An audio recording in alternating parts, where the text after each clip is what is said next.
I'd like to show you something. I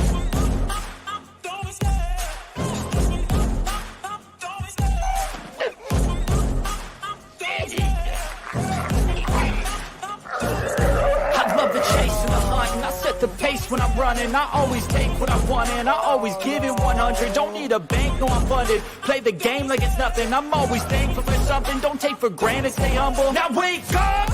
It's time to look at the enemy. Look in the mirror if he is no friend to me. It's not working out, maybe it's the chemistry. It's time to break up so I can make a better me. Better believe in your mind, cause it's everything. You can mold, shape, find almost anything. All it takes is some time and some clarity to find your identity. It's mind over everything.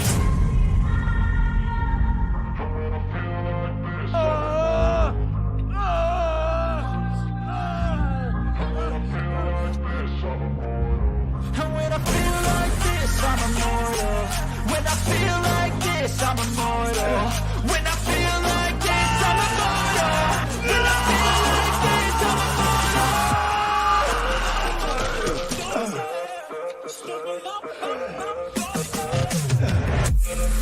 You have to ask yourself one question. Do I feel lucky?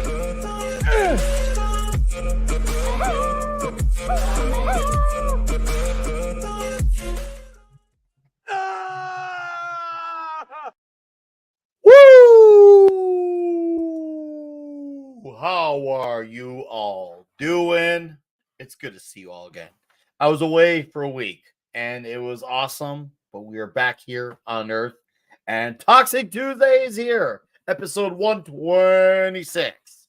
It's going to be great. It's going to be fantastic. It's going to be huge. Good to see you all here. We got a lot of names here. Let's see. What's up, Putin's Cat, Josh Pulls, Doug, 1985, VA loves horror, Rumble, Hotep, Pinochet's helicopter Jews, the mighty Vulcan lives, Darth Viewer, Davina Duckworth, Stephen Mac, Animal Confuser, Dave C. How's it going, Dave? Nice to see you, man. Thanks for dropping. Holy, someone became a sponsor from something. This is a raw deal in itself, and I'm trying to figure out what this raw deal is and where did it come from. Hey, Juggalo Deathcock, who I got the pleasure of hanging out with all weekend in Houston. It was a blast, dude. It was one for the ages. It was one for the ages. So I don't know how we're gonna top it for next year, but maybe we can do it. Maybe we can do it. But for some reason, okay, so we got for some reason, it's all basically everyone's just. I didn't get a membership thingy, but it's just showing that everyone had their things upgraded on the show while it's live, which is funny. It's just like, so you're all just my continuing members. Yeah, right? It's listening as if they're all new members. Yeah, you guys are all my consistents. You're all my consistents. But hey, good problem to have. That means people really want to support the channel. What's up, Phantom Outsider? Hey. Yeah, we'll be talking about that. But yeah, talking raw deal tonight.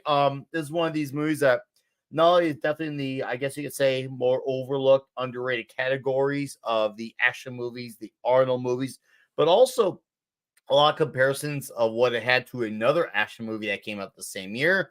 Also, on top of it as well, the story behind this movie is just as intriguing as the movie itself, and there's meaning to the movie and the story behind making this movie. I think there's a connection with the name all across the board. We'll be getting into all that, and we're gonna bring in the dudes. What's up, Normie, the Navi, Rob Altislin, or an Alterus? Yes, let's bring in our dudes. We'll start off with the man who keeps all the great, wonderful visuals going, Mark D with a C. Thank you. Yeah. So there was no opportunity for Mads tonight, unfortunately. I was expecting whenever you walk into a bar, it's like we're gonna need to put Mads' face. But yeah, this is Arnold where his career is starting to take off. I think it was his next movie Predator after this, or I'm forgetting. But this is young Arnie where he'd done Terminator, but his career hadn't really skyrocketed, but I think in the next few years, Well, at this movie point, wasn't there a was big hit. some acceleration. There was but not buzz. There's buzz sky about high. him. Yeah. He had the Terminator. He had a Commando as well, so he had some Oh, that's stuff right. on Yeah, his phone. my favorite movie, Commando. John Yeah. Matrix. I have the hot toy for that one, Oh, and that was one of the earlier Toxic Tuesdays. I think. I think it yeah, was for a old long, school. long time ago. Yeah. We can now say old school Toxic Tuesday. Old school. That's a thing now here. Are you old school Toxic Yeah, Tuesday? OG Toxic Tuesday. Yeah. So yeah, some good one-liners in this. I mean, we'll get into it, but yeah, it's classic Arnold. Classic indeed. Thanks for being here, Mark. Hail Love your everyone, time. hail to the chat. Also, I was lurking on your last show on Sunday because I couldn't be in, but I was able to listen for about an hour. Dude, I love that your crowd is growing on there. I Well, thank love you. it. Yeah, we're I doing well. love Well, it. it helps having Tom there from Midnight's Edge, of course. But yeah, it was a fun discussion. Yep. So thanks. Yeah, had a good crowd that night. Yep. I'll thank. I'll blame that on Tom. Yeah. What's up, Thank LDG? you. Soul Assassin. No, Mark, you take that damn win. All right, you take I'll that take it. damn Yeah. win. And we got to bring this guy in now before he puts something else in his. My butt?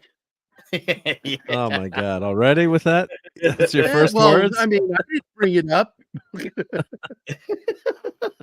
You know, my name comes from the name Gerald and Garad originally in Hebrew, but Nick gets his name from shaving. Shaving? What? I got a Nick. A Nick. I got That's a Val Kilmer joke from Top Secret. Ooh, how secret of you. How secret of you. How So you yeah, we doing, watched Gerry? it earlier, man, and this movie cracks me up. I love this movie, but one thing I do want to point out with Arnold, his accent. He still had his gap when he was in the Gap Club in this movie. He hadn't had his The teeth Gap. fixed yet, and two, he was still doing voice coaching. Right, his accent is so thick in this film that even Animo is like going, "Oh, this is terrible." His accent is terrible. in it. He's barely able to talk. And I said he sounds like he's got a mouthful of marbles sometimes. So Gerry is showing is the real raw deal. I Let me think tell he you meant to say something. I Gerry is love the showing raw us the dog, my real friend. raw I deal. love raw dogging. That's my weekend, pastime. Well, here's the real raw deal. There we And go. I've seen Once that movie. upon It's a actually a good time. film. Once upon a time. We didn't tease anyone with that. Yep. Should have Yes. teased. Bullets, women can't hold a man like this. Ah. Very toxic like that. Yeah. This is a very toxic poster of you. Yeah, right. And also, I guess, do we have a good crowd yet? Are they in yet? Everybody Oh, here? we have a huge. Then we need to crowd. announce that Arnold Schwarzenegger went into heart surgery today, for Oh, he real. did? He And did. he had a pacemaker put in successfully. And he made a massive announcement because even though Austrians tend to be very private with their medical problems, their maladies, he felt it was important to come forward and to help other people get help if they're having heart problems or if they're born with heart conditions like he was. A lot of people don't know that, but his is genetic. Had a bad valve. A valve changed years ago, or Yeah, he had his valve done. That's a great photo of him and Stallone in the hospital together because they both were having surgery at the same time. I was like that, and of course, you and I were joking before the show. It's like Stallone is such a good friend. He went and had a surgery with him and had a pacemaker put in. And I know someone's gonna mention in the chat, so I'll just get out of the way now. I know he said some stupid things a few years, but right now we're not focusing We always on forgive. that. We're not He's focusing got 50 years of positive stuff, and he said some we're not stupid shit. making it about. We're not gonna make it about that. Also, like the dude still did have a lot of great memories on her life, which is another thing we're touching He on changed tonight. my And life, man.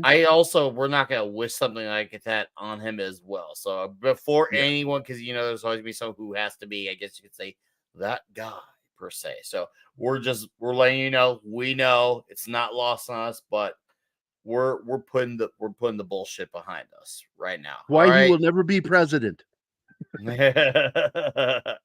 And yes, Dave, Gary didn't get reach around on his last night. No, I can already see tonight is be the night Can of you jokes give yourself in a the reach chat. around? Because I do all the time. Tonight's gonna be the I love night it when I of break on you, the Nick. nose raw deal jokes. I can already see this is gonna be the beginning of a lot. We're gonna like the slideshow might like seriously slide Implode. and implode. But the comments in the chat about raw deal are gonna be raw dogging all night. Raw dogging, baby. Oh, Pretty Huge. huge. All right, let's slide in another dude here. Hi, Dustin. Hey, it's my buddy Dustin.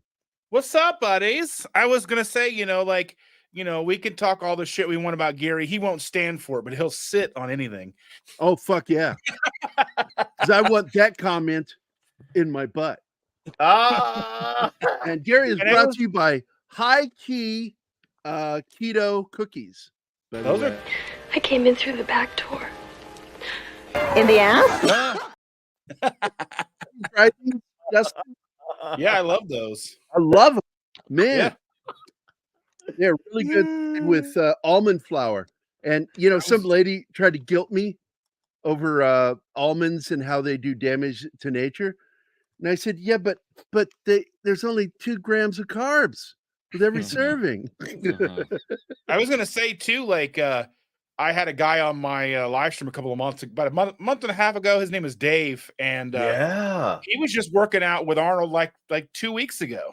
Yes, he was. I remember seeing the Oh, photos. I saw that. You posted about that. Yeah. Yeah, I saw that. That was great. So Arnold was working out like just 2 weeks ago and had surgery today. So now look, despite the stupid shit he said, and it pissed me off. I fucking love that. I don't remember guy. what he said, so I don't. He had a huge impact on me. Screw your freedom. Oh yeah, okay. All right. There's been a lot of people saying a lot of dumb shit over the last 12 years now, and it's hard to keep all the dumb shit straight. So look, I've said so much stupid shit in my life. I'm not judging anybody. Well, yeah, you put a comment in your ass. Right? Let's slide in a 70s rock fan. Well, good evening. The thing about Gary is that Gary will always give you his opinion. There's no ifs and buts. It's just the buts. Just the butts. There's no ifs. The butts alone. So good evening, everybody. He only gives you ass, but no dick. Yeah, I'd also like to congratulate Mark on how well his shows are going, because Mark is a wonderful guy, and I love his shows when I can make them. So I keep forgetting this movie. I'm not forgetting it exists, but I always think it's earlier than it is. Like it was after. People do. You're not the first one. It was after quite a few of his big hits. Yeah, he did Conan, and then he did Terminator, and then he did this. Well, indeed, and I was just about to say that, Gary. Thank you, but thank you for saying my words for me. And Red Sonja. I'm just clearer. People understand me better. I'll talk now and let Gary continue. But I'll stop talking now. Anyway, great to be here. No, thanks for being here, 70s. It's good and a divine pleasure. Glad to have you here, 70s. Is it divine or is it a pleasure? I don't know. It's a deep pleasure. Hi, Red Shirt. Hey, Nick. And as everybody knows, the sole reason I'm here is to say stupid shit. Wait, that's what we're all here for. Yeah, I was gonna say that's kind of like all of our specialty. If anything, we are the diversity checklist of checking the boxes on that. That is who we are to a point. We have every variety of stupid shit you can think of on this show. Oh God, we'll just say borderlines on fucking retarded, but we're entertaining about it. At least I'd like to think we're halfway entertaining about it. I mean, am I right or am I right? I just want to say that this isn't. It's not. I didn't mean this is a movie I'd forgotten. I'd forgotten how late it was. I keep thinking it's earlier than it is. I know many people who I've talked to about like action movies and who are very well versatile in the genre, and a lot of people think it was earlier in his career. So what you're saying is it's you're not the first one to have said it. I've heard it before. Weird. I mean, it happens. It's early before he really takes off and goes crazy popular. Again, though. Yeah. This is when his accent was still really thick, and like it is. And what's funny is by the time they finished shooting, his accent was getting better. Mm-hmm. But Is that early funny on, how that the early happens? stuff, he sounds like he's got marbles in his mouth. Well, Arnold never lost his accent.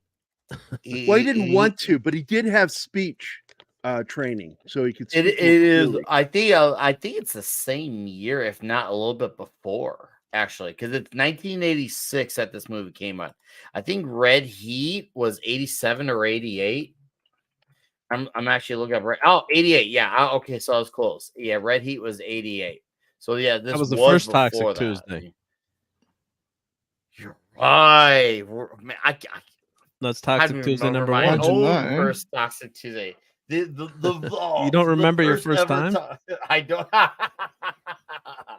I must have been pretty drunk. Wasn't that good?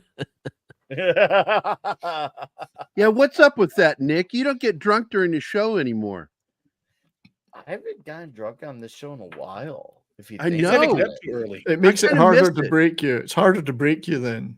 Are you kidding me? How many shows have I been broken because of someone like Tom doing like a Nicolas Cage delivery? Like that's like standard for the show, if anything. This isn't anything new.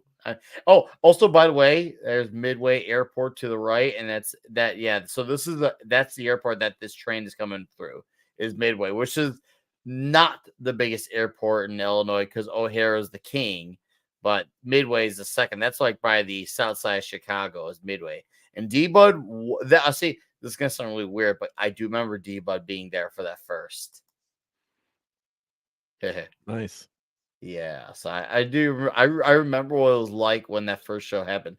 I feel like 70s may have been there. I think Mark was there. I might have been. I cannot remember now. I know I was there for a lot of them, but I did miss some due to work. We should. So, This is gonna sound really gay, but we should EFAP our own first Toxic Tuesday. oh show. God, wouldn't that be funny? But Gary, has to be I there. have a spreadsheet since I'm a nerd engineer, but it was Nick, the Wake Down, Dustin, and 70s on that first show. We were the first. June 1st, 2021. The Wake Down. If we're going to EFAP it, we need Gary and Mad to be EFAP it. Yeah, just have him and me watch you guys. Oh, that would be funny.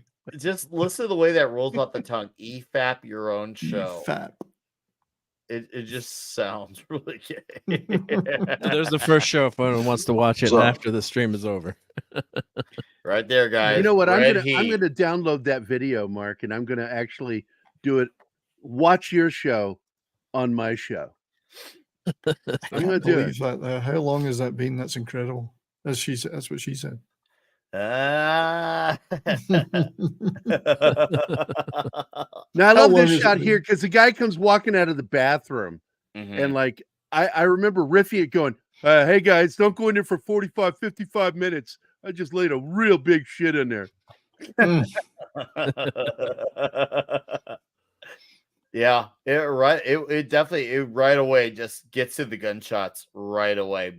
I was just like, oh, okay. The movie just started, but people died right away. And I was like, hold on, we went from the train to this. What's going on here? And then that's when I started to realize, oh, there's a Chicago 80s style mafia going on. Okay. Yeah. That's the raw deal. So what's interesting about this, now I'm just gonna get it out of the way now, that this movie was made with the sole intent, because Dino De Laurentiis, one of his big passion projects, was getting Total Recall done, and he needed to get this movie made. And you're thinking, why do you need to get this movie made in order to do that?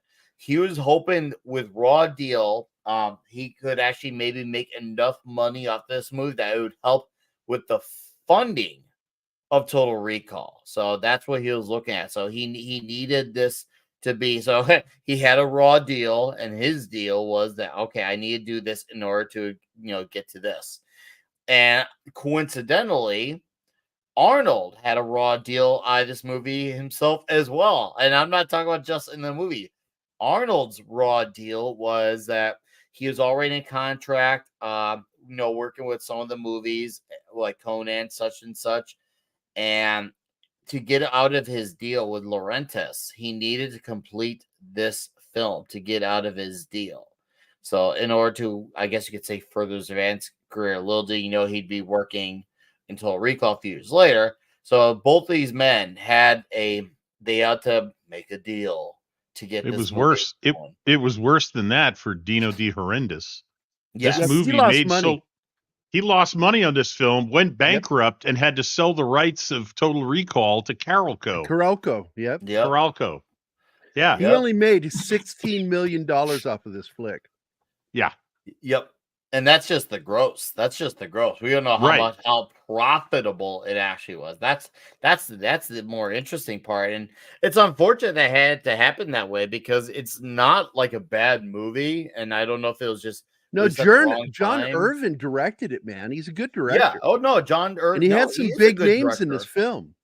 Right there. You got the father from A Christmas Story, right Irvin there, was English, with his mustache. Darren McGavin, who's also in, wasn't he Billy Madison? The Night Stalker, Kolchak. He's also the Night Kolchak. Stalker. That's right, Carl Kolchak. Damn right. And you had Robert Davi. Yeah, Robert Davi, Ed who's Lauder, been villains in so many films. Not to Ed mention Lauder that as well. Paul from Death Wish Shinar. 3. Yeah, Ed Lauder is in this. Yeah. Joe, what's his name? Joe Regaludo from Murphy Brown is in it. And Stephen Hill, the original Mission Impossible's leader. He was also on Law and Order forever. Yeah, nobody liked that show though. This movie did seem rather low budget too. Yeah, it feels that way. But does when feel you that find out that the director of photography on this he worked on some major films. This film looks good. It does look good. In the camera work. I'm trying to remember hold on a second. I think it's Alex Thompson. Alex Thompson, that's it. And I'm just going to another British top one. 4 films. Hamlet, Excalibur, Hamlet Legend, 2, The Revenge. Yeah, Hamlet's Revenge. So but he did Legend with Ridley Scott. This guy's an amazing DP. Cavatino, to answer your question, the budget movie, I think it was around 8 to 10 million. But that's of course a reported number. So you probably have to add. I don't know if that does or does not include marketing. Go ahead, 70s. Did someone mention Hamlet? To be or not to be? That is the question. Not to be. Sorry, I couldn't resist. No, man. That's there's a British director and a British cinematographer then. Interesting. Lots of BBC work. Not only does the movie also like look good, but I like the way the soundtrack really like once it really bumps after this movie. Have you noticed like the soundtrack? It kind of like it's really in front of the mix of movie, like more so than the average 80s movies, which is saying a lot because a lot of 80s movies love having the soundtrack, in the mix in the front. But this movie, I feel like had it a little bit more than the average movie. When it would kick in, I feel like it was super, super noticeable. Like I was like, wow, they made the soundtrack bumping from this one, and the tunes that helped were not so shabby either. Well, there's a song in this film that would later be picked up by Heart, which is called "If Looks Could Kill," and it's in the scene where he's in the club, and you hear it playing, and it's actually another artist. And Heart bought the rights to it, and they released their version of it a year later. Yeah. Oh, JC. I see. To me, that this should be like one of the things. Like, in order, once again, if we had to do more check boxes for action heroes, cheesy one-liners, ridiculously jacked, badass sounding name, endless gunfights, also required chasing. Bonus points if it starts one of the first scenes in the movie. Oh, okay, I was right. Around 8 to 10 million. Thank you, Davina. I'm glad I had some backup for some clarification on that. But yeah, there's your number. Now, interestingly enough, too, this movie got compared a lot to Cobra, which of course came out in 86. Now, both movies were super critically panned. And Cobra obviously did a lot better in terms of box office performance. I would say, obviously, Marion Cobretti is a bit of probably a more memorable character than Mark Kaminsky, a.k.a. Joseph P. Brenner. But, however, there is some great dialogue in this movie that I'd say there's probably more memorable one-liners in Cobra, but the ones that are in Cobra stick out more. and those guys need to bounce off. You hit like a vegetarian. Oh, they done something good too. That's the sad I part. think I agree with you. They're slightly less memorable, but there's a few of them slipped in there. You should not drink and bake. Yeah. Yeah. But did you see? Flipping that right now. I was just reading about the writer, the co-writer, and his death, Gary DeVore. I never knew any of that. I mean, the co-writer of this movie, he was murdered. He's still never been solved. You have to read about it. It's incredible. I never knew any of this. He was found. Are you talking about Luciano Vincenzo? No, Gary DeVore. Gary Gary? DeVore. I think we have our answer to why this didn't It's do an as incredible story if you read about it. He's disappeared for a year. His car was found in the water under a bridge. His hands were missing. His gun was gone. His laptop with a script on it was gone. Never solved. Whoa. Incredible. I didn't know any of that until today when I was reading about it. So kind of weird. Holy smokes, I'm reading about it now. It's okay, I'm done on the show, guys. I'll see you later. I'm going to go read this. It's incredible.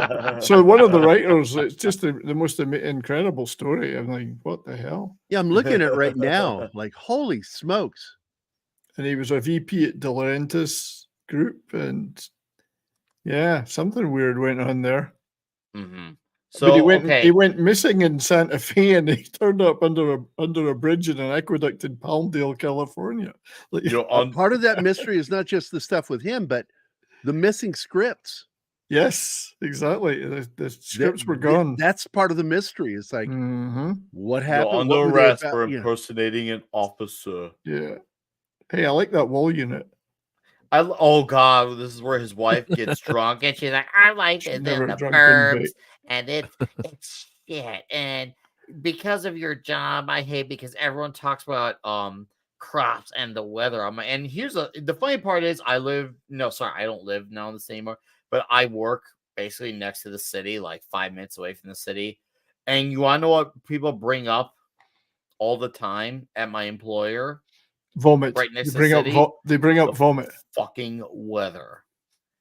I'm like, I'm like, yeah, the Metropolitans do it too, and most of the people who I work with and the staff all live in Chicago. They talk about the weather all. So I'm like, so what was this trying to? What was she trying to say with this? Like you're no different, no better. So she was I get why she can be frustrated about like a life she once had. That's fine, I get it. But man, she handled like an ass. Like 5 years. He was right. Was come on, bitch. I think he should have said, "It's time for me to let you go." I lied. And then she tried tossing the cake, and it's just shit on the cake. And I'm like, wow, don't even eat cake. Okay, I forgot to acknowledge this quote here before we continue about the cake. This tells us a lot about why this movie didn't even have a chance. 86 going up against Aliens. Impossible. Yeah. No, Boone's Cat, you're right. I mean, that's your competition. I mean, this isn't that like a time where you could have two big, highly anticipated movies. Like you'll get the luck of the draw, like Gremlins and Ghostbusters. But once again, then you have in modern times, you have Oppenheimer and Barbie. But those types of double release on the same day are few and far between. Well, I've never watched either, but probably does.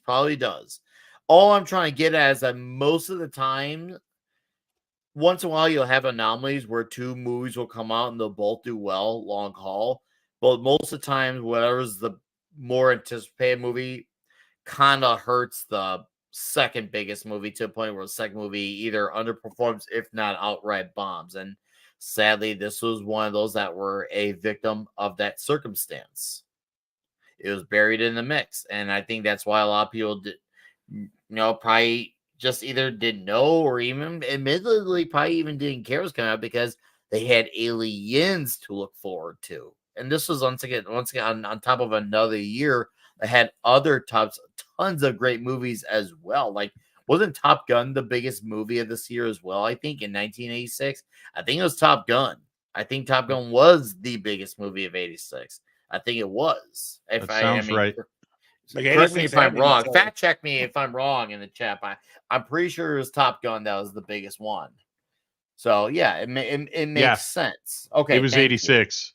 It was 86 for the first Top Gun. Look at what Phantom Outsider added to. So Aliens, Bueller. And then a week later, Ferris Bueller's Day Off. And of course, that's a movie alive. It takes place in Chicago as well. And obviously, Bueller.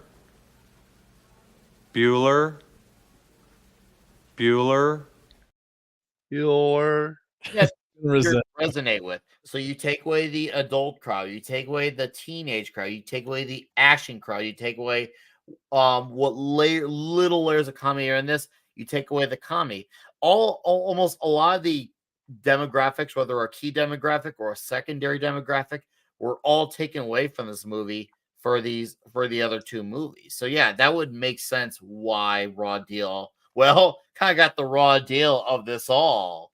But I mean, it was kind of a nuanced movie. It didn't have the glitz and glamour of at least so far what Arnold had put out. It had been successful. Yeah. Yep. And here's this. It wasn't Terminator. It wasn't Commando. It was. I mean, if you watch it, it's kind of very plain and understated. And you know what a cow's biggest contribution to this world is?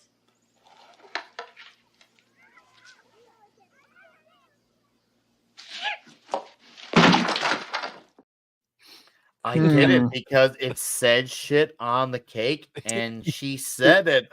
Why is she not praising her husband for contributing to the flannel industry?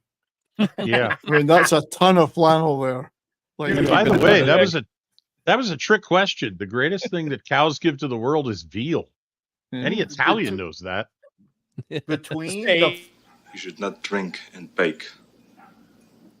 his flannel and his jeans. This is the most like farmer looking super suburban Arnold ever looked in a movie ever. With this, I'm trying to think what suburbanite town's gonna hire him or like elect him sheriff.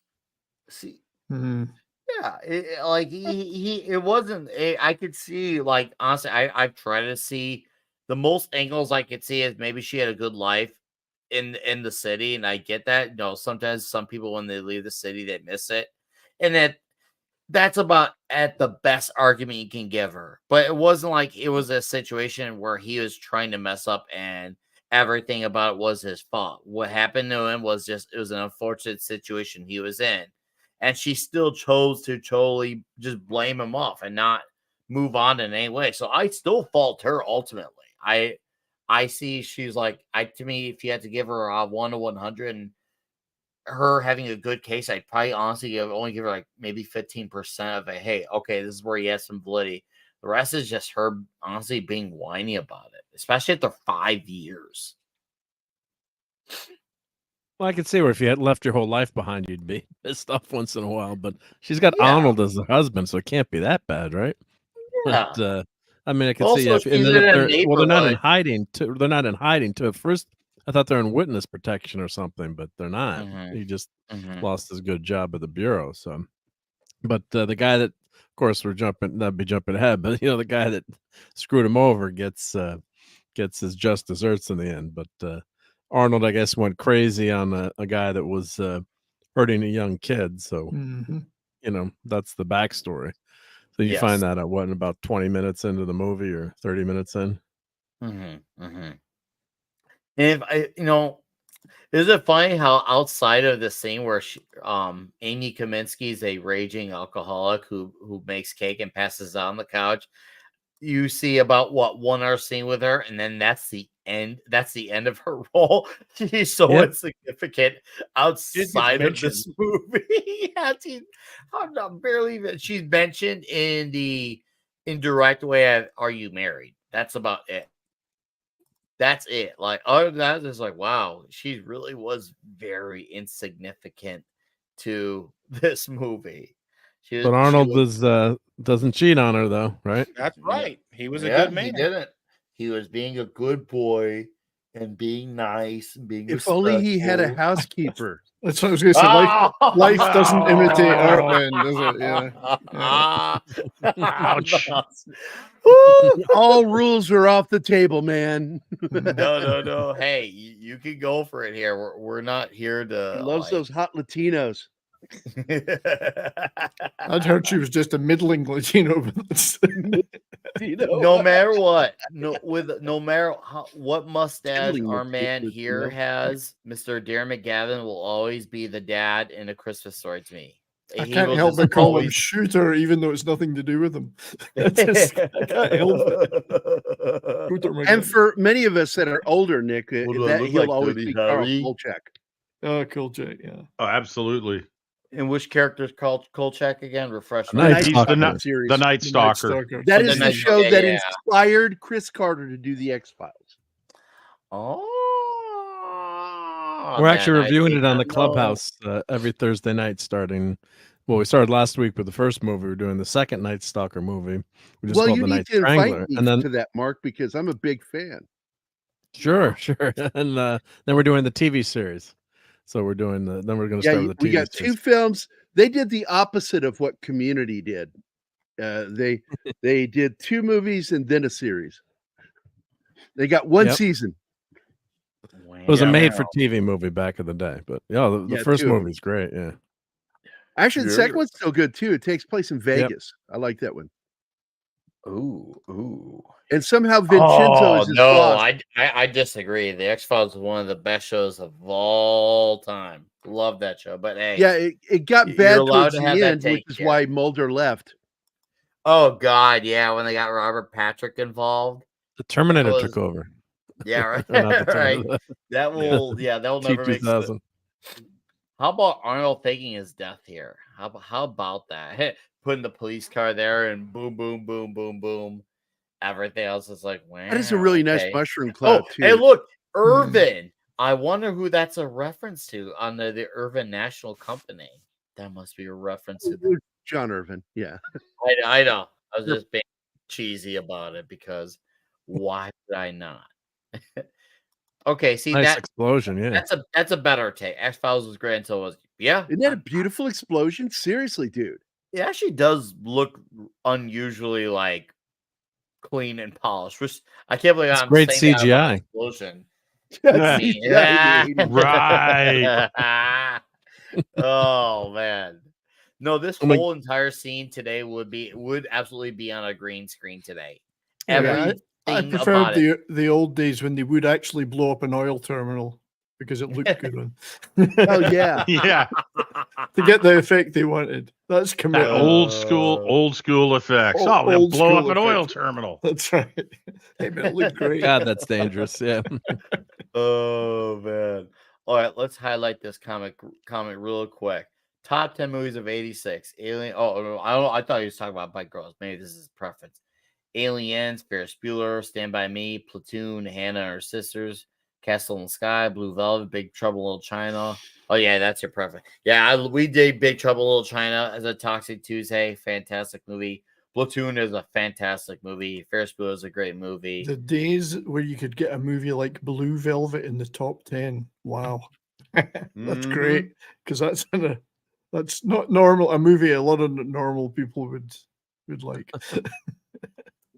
Great movie, I'll be right back, guys. I want your definition of normal people today. Well, I know, yeah. Well, people are not quite so keen on David Lynch, but yeah. No, that's great that it was in the top 10. Love it. When Arnold's slicking himself up to look like a mobster. I mean, the other one problem I have with this movie is just how quickly they're ingrained. He's ingrained into the mafia. That's without his checking him out. Misfits hairstyle right there. But There go we on, go. Mark. Yeah, I mean, like it didn't take him any time to be made or whatever. You know what I mean? Like, just come on in. Yeah. Well, no, he wasn't. Okay. This is actually there's sayings in the mafia, and this is from Donnie Brasco. He's a friend of mine means I vouch for the guy, and he's my associate. He's a friend of ours means he's a made guy in one of the families. Right. So he says you can consider yourself temporary, which means he's an associate on probation and they'll give him a try. He's not made. He's nowhere near made. He's barely part of the crew, but he intends to make sure that he becomes indispensable. And they do let them into their confidence in certain things pretty quickly, but they have to do that. Yeah, they have to do that to make the movie work. Obviously, limited time.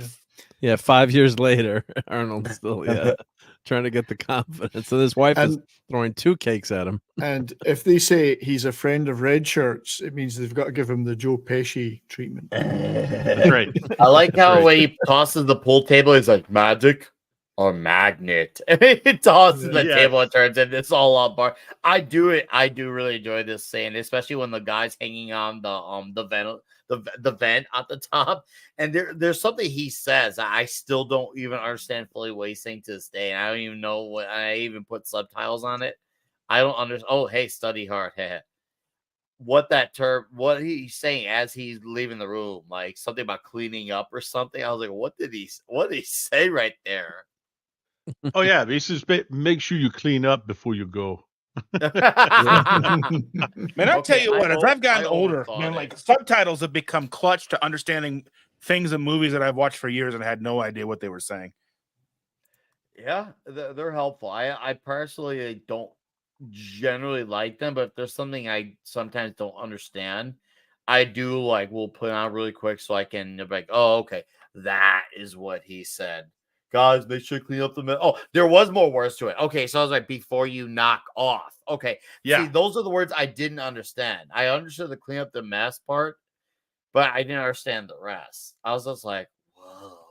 Well, this is part of what I was talking about, Nick, that his accent was really not clear yet.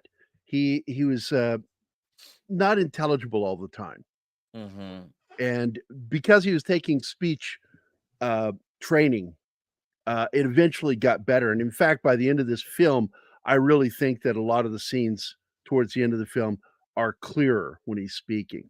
Yeah, no.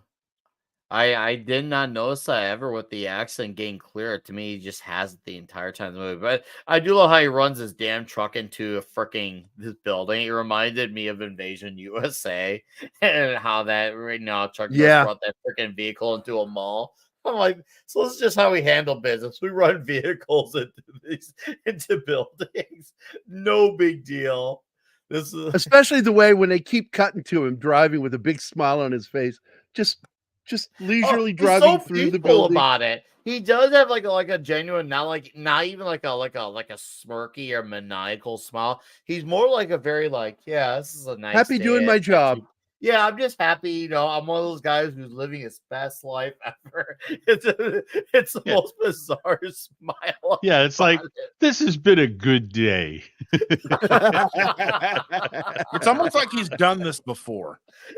Oh, well, he is a cop, But that doesn't mean he's infiltrated the mob before. You know what I mean? Maybe he runs into buildings every Monday for practice. He does. Maybe he's he's a Tiger Woods of running into buildings. It's just it's just part of who he is. It's an extension of his personality, if you will. But no, it's like magic or magna. I was like, wow, this is what's being said in this movie. Yeah.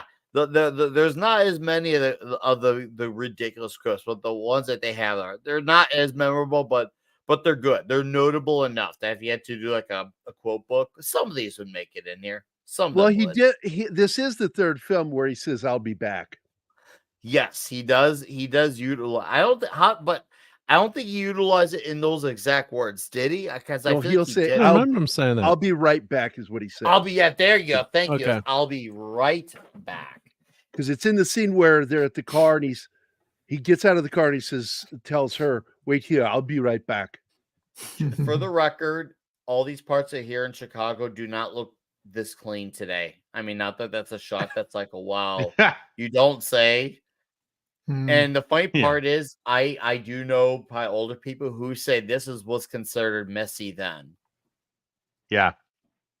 So you think back then they considered this filth. Nowadays, this looks pristine and mint condition. Look at all that construction; it looks all shiny. You can That see car shine. that car would never fit in there. It's not got enough bullet holes in it. Also, Yeah. don't forget this is the film that really promoted the K car. Oh God, yes. What's the K Plymouth car? K car. Was that Oh, before it's a my piece time? of shit, dude. Chrysler. It was what saved Chrysler. I thought it was Plymouth, wasn't it? No, it was Plymouth had one. Plymouth But no, the the Flame? funniest one is that Robert Davi, when he's chasing the Cadillac limo, he's driving a Cadillac Cimarron. Okay. Cadillac piece of small car. And boy, Yeah. was Which that is a piece that of shit really car. was a piece of shit car. More like Because like later, the Chevy Citation, Yep. Yeah. and they With made the it. They made a Cadillac badge on Cadillac it. out of that too. When they go to the hit at the graveyard, Mhm. they're driving a K car. Yeah. I mean, it's a boxy little thing. It was ugly. I mean, it was like the spiritual successor to the Dodge And the Dart, feds but loved it. but without a good without a good engine. And the feds loved it because they were anonymous. Yeah. Because there were a zillion of them. Yeah, but the minute you see it, the first thing you think is feds. Yeah. So have you guys noticed when they show Paulo Rocca, the guy who who's one of the mafia guys, in certain angles, maybe this is just a me thing, but in certain angles, he kind of reminds me by way of appearance of Billy Bob Thornton. Am I the only one who thinks in certain like parts I'm like he's got a like similar like facial structure to Billy Bob Thornton? When they show it again, show him again. Yeah, I'll show it point again out, but because I never noticed it before. I look at certain scenes. I'm like, he kind of looks like he'd be a young, definitely more cleaner looking Billy Bob. That is for freaking sure. Man, look how nice the freaking Chicago area looks. Seriously, like it's so weird to think. Oh, down. No, I'm not. There's no. That's Tucker down. Carlson. That's Tucker Carlson. Hey, I'm not a cop. I'm a player. I'm a player. I'm a player. Okay, come on in. Okay, they're showing Billy, good old not Billy Bob. Surely, right? Couple of myths with. Oh, there's Mr. a dude Roca. too from Eight-Legged Freaks and other movies and TV shows. Hold on, Always keep plays the a bad pause guy. right here. Yep. Well, I got something Take that. for you here. Take that gay quote out of context. Well, I got something for you here. That's Gerry. He's that pain. Yes. I went to Arnold, especially with his new pacemaker, in my butt. How did I know that Gerry would like that? Tell him I'm the pain in Lemansky's ass. In the ass?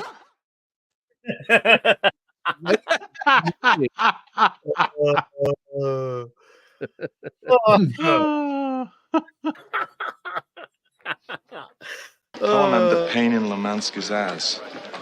In the ass? There's no sense in going off half-cocked. Oh my God, the cock.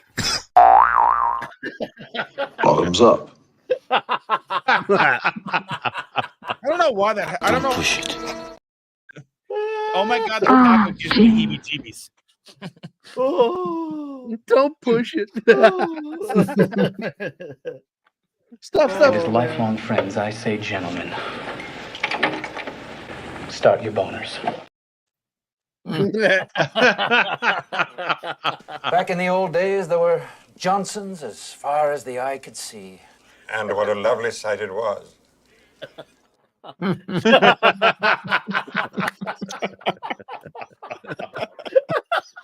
I like that one. Does this get better and better?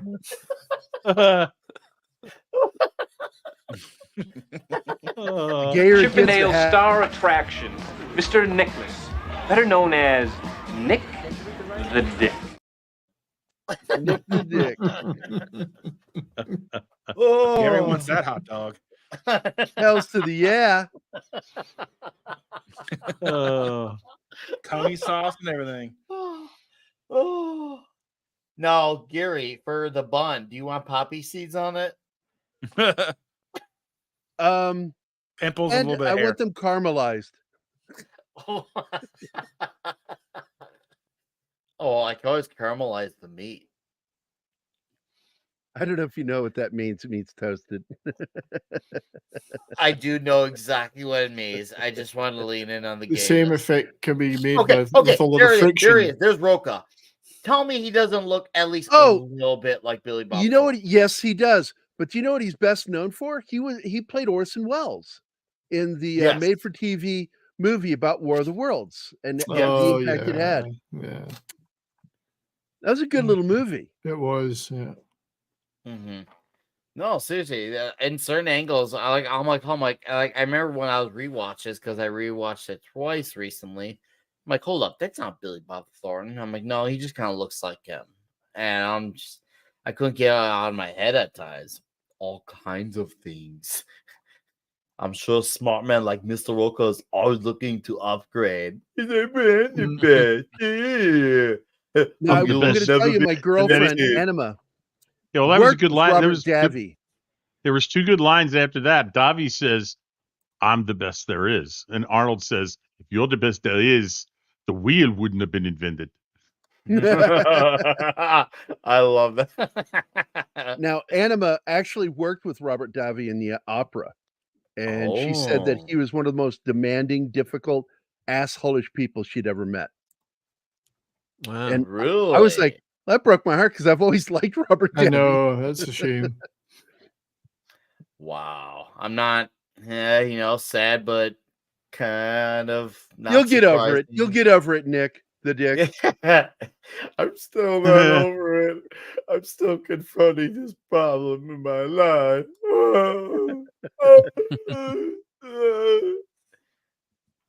That sounded really gay. I'm not doing that shit again.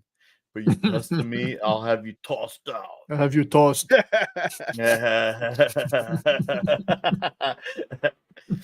This is probably his most Bond moment right here. Like, especially like with his slick back hair. And then he's got the suits, which, is interesting because apparently, even though like Arnold did this movie as a raw deal to like get out of this movie, this ended up being a movie he actually ended up really ultimately like doing, like because he liked that he got to actually like wear like legitimate suits and try some different scenes for him as far as his acting, quotation marks, acting.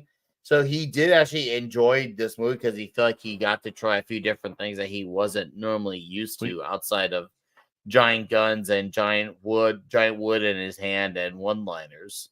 Yeah, he actually commented. It's one of the write-ups I read that he really appreciated working with the director of this. Thought it was great. It was a fantastic director, and he said by the time I was done, I was a better actor. Yeah. Yeah, So well, he credited the director with making him a better actor. Well, through the Gerry course of pointed this out movie. the director and many of the others behind the scenes were all top-notch people. Cinematography, music, it's a top crew on this one, It's hard to believe they shot with this crew for $8.5 million. With this crew for $8.5 million for a movie that's not even like a passion project, it's a movie that's made to be a segue into another movie. It was made to line his pocket because he was broke. Yeah, it was a segue into another thing. Yeah, and the fact that all this work and thought, and you could say, I won't say the word heart, but you could say blood, sweat, and tears. They were trying to put actual effort into this movie, and it was not meant to be I guess you could say, a primary movie. And yet, here's all this stuff here. It's like, wow. Nowadays, a big time movie doesn't even get half of that, not even 25% of that. And this is supposed to be like a secondary, low priority type of movie. A movie that's now considered top priority doesn't have all this thought put into it, all this love put into it. Like, that is, genuine love. And yes, that is Putin's cat. That is Ed Lauder once again. Good old Ed. Even though I think when I think of Ed, I think of Death Wish 3 because of him and Paul Kersey. As he was trying to get his New Yorker on the movie, Paul Kersey. One of the best episodes of the X-Files. Yes, he did. He dealt with NASA. Yeah.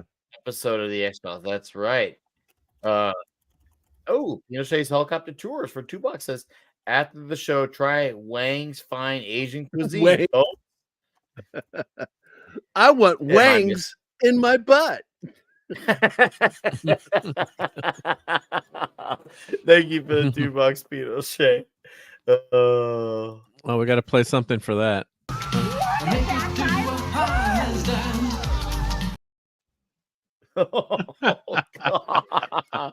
Oh man, that is just wrong.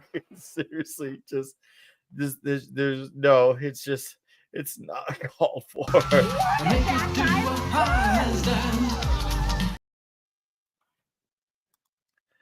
And that 70s rock fan for Canadian $2 says, "Don't listen to Pinochet. Go to Sherry's Slam and Clam."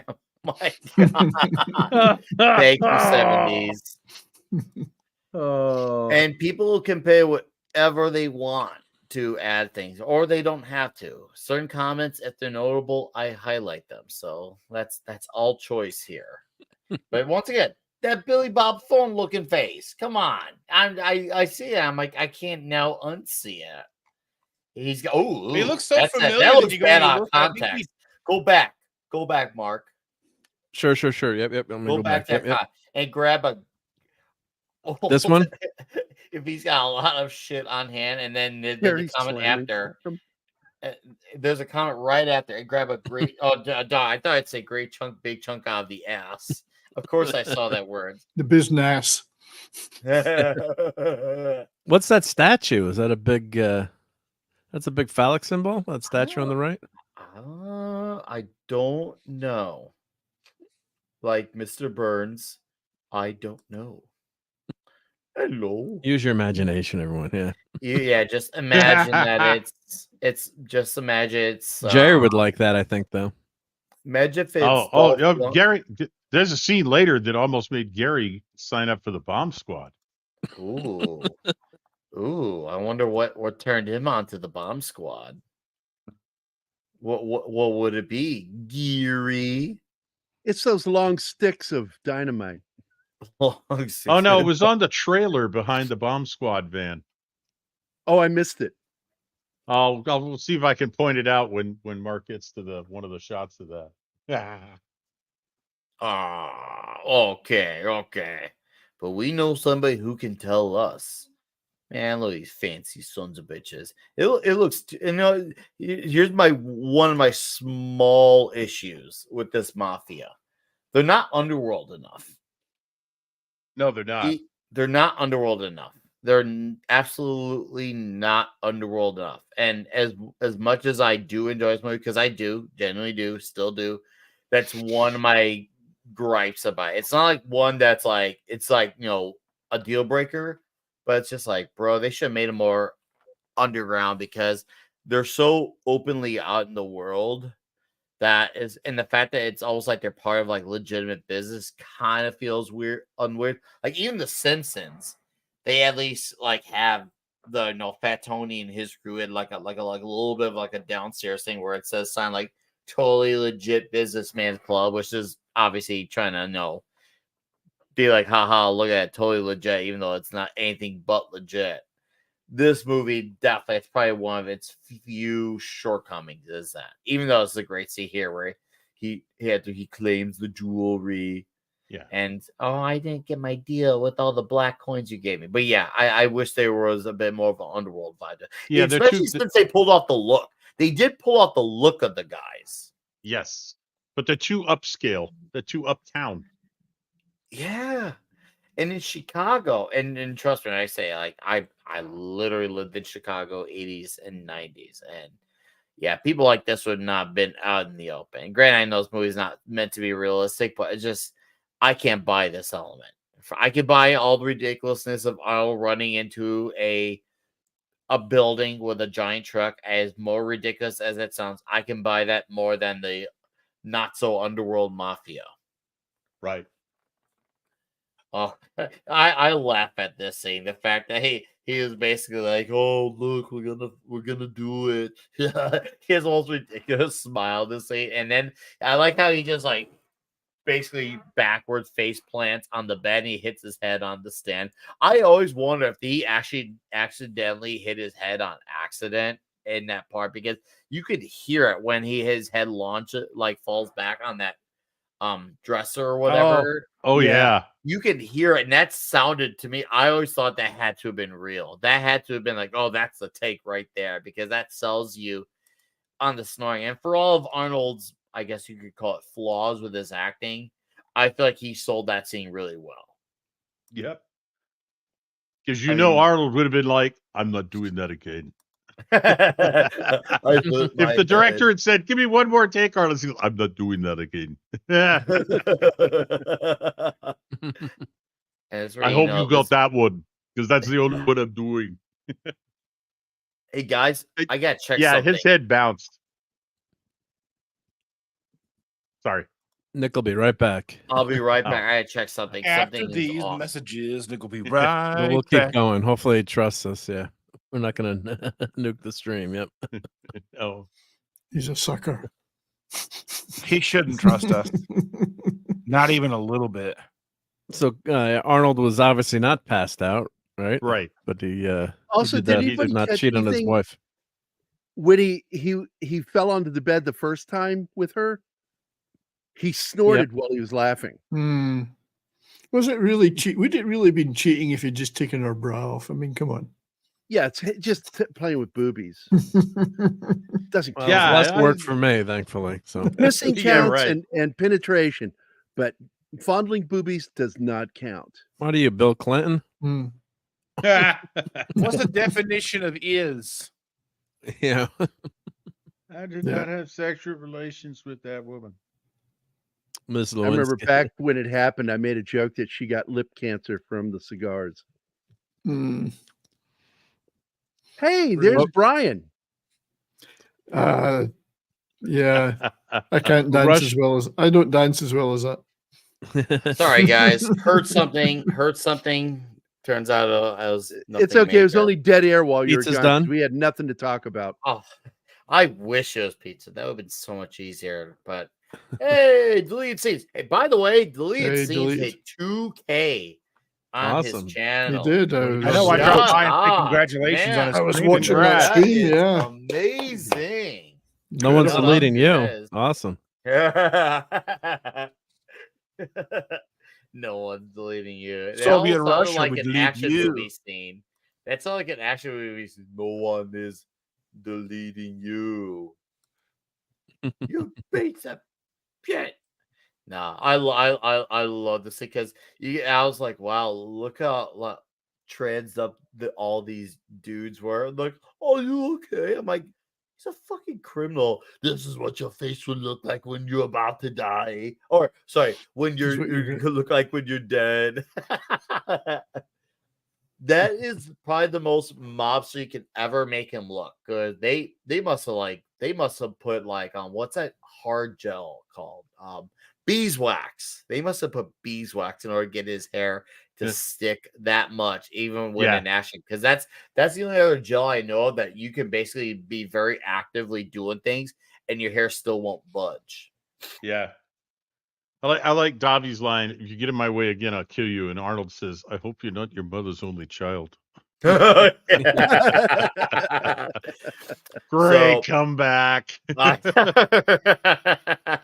So who wants to know a few of the alternate titles to this movie? Sure. Why not? So one of the titles in France, this movie was called The Agreement. The Spanish title to this was called The Executor. Titles that kind of fit. And then there was alternate American titles. One that was called Let's Make a Deal. And there was another one called Triple Identity. Oh, I heard of that one. Yeah. I don't think The Agreement's very good. They should have called it The Disagreement. That sounds much better.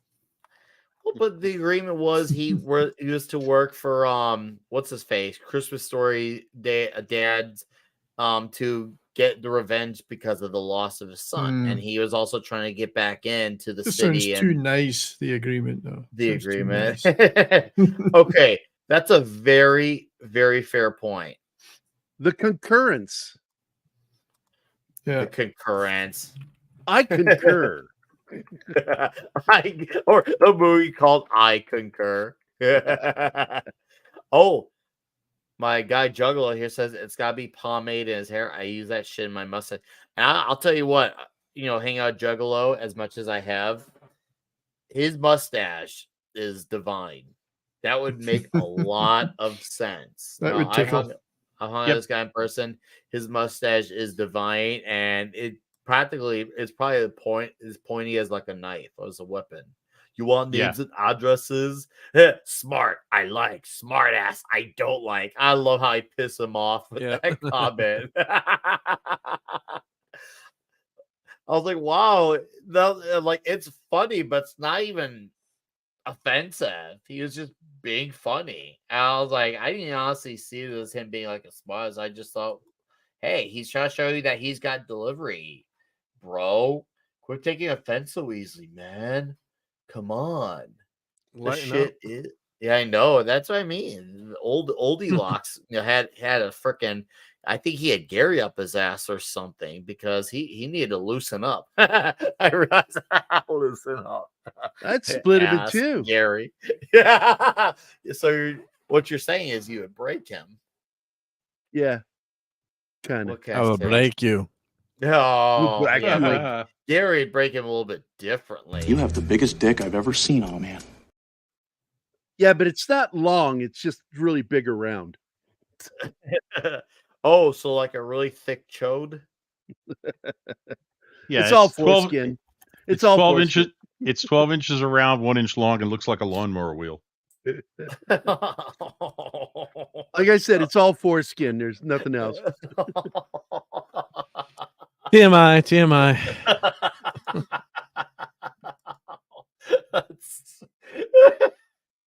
Oh, what's so funny is after they whoop ass, and the lady was pretty helpful. I'll give her credit there. But the fact that she was still trying to shop Battlers, I was like, come on, enough shopping. I was just like, yeah, really. Shopping's over. Was that? I can't remember his exact words, but he was pretty much, hey, we gotta get out of here. What are you doing? Still focusing on the dress. I think I clipped it. I think it's coming up. It happened. What the fuck? How 80s could that dress look too? It's like, God. Oh yeah. We're being robbed and beaten. Except you're not the one who's being beaten. I mean, yes, you are being robbed though. That is your store. That is a store. But man. Oh, this got really nasty. Oh, that's fucking sick. Oh my god. Guys, with the comments, hilarious. Oh, here comes the jaw. No luchas. How's it going, Brian McCann? Nice to see you here, man. That was a good way to be breaking and entering into this conversation. No raw deal there when you break and enter. You just do it. Oh, wow. That was fucking nasty. Seriously. Nobody knows what the hell. Come here. Damn, you fucking shit. Come on. Dude. You're only Bob Thorne with the damn face, man. I can't freaking unsee it. And he's like, there's a bomb. Just do a bomb. And of course, they light up the first bomb where it's like harmless. Obviously, they're setting the precedent to say, hey, listen, if they see even a bomb as most minuscule, they'll take it seriously the second time. So you get them to believe that they happen. So I bet, that actually is a smart way of doing. The fact that he made sure to do it in a way that was harmless to the guys on the force. Once again, things that the movie doesn't get credit for. The cleverness of how you pull that off. So he must have one of those bombs it's a little bit of a heist film because of that. Yeah. Yeah. Oh, yep. I've never thought of that, Gerry. You know what the biggest bomb in this movie was? The movie. Yes. It was. That was good. And by the way, would this hurt or help Tom's Chips? Because that's actually a company that makes chips. Oh, really? They had their logo. Go back and look. Company. He's got it on the back of his shirt. Onesie he's wearing when he's working on the machine. And then he walks out and it's a Tom's truck, and I'm like, holy shit, product placement at the wrong fucking time. Yeah, Tom's puts bombs into places. Right.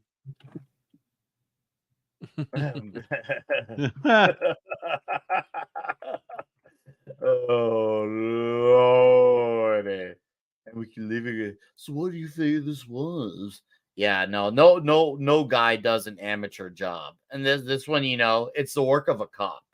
That's another thing too. I mean, at least back in the time when because unlike the DEI day and age, where the standards have been supremely lowered, but now you have to really, if you're to pull off a bomb in your station and you're doing undercover, and you don't want the cops to notice you, but at the same time, you gotta make sure you make enough of an impact that you gotta sell the mafia. I would say that takes a very clever cop to figure out the type of bomb to do it, while still also not hurting the officers, but still making enough of an impact to not make you look suspicious. Because obviously, he's got what's his face, who's super skeptical of him, Max Keller. He's really like, this guy is sketchy. And to be fair, he kind of does seem sketchy. Guy just comes in suddenly. I know it is a good way to sell his character. It is a really good way to sell the Arnold's persona in this movie. Yep. I mean, this is ridiculous. You're saying, does he climb in your pants 5 times a day? Her pants would never fit Arnie. No, they wouldn't. They're far too small. It's just a ridiculous thing to say. Yeah.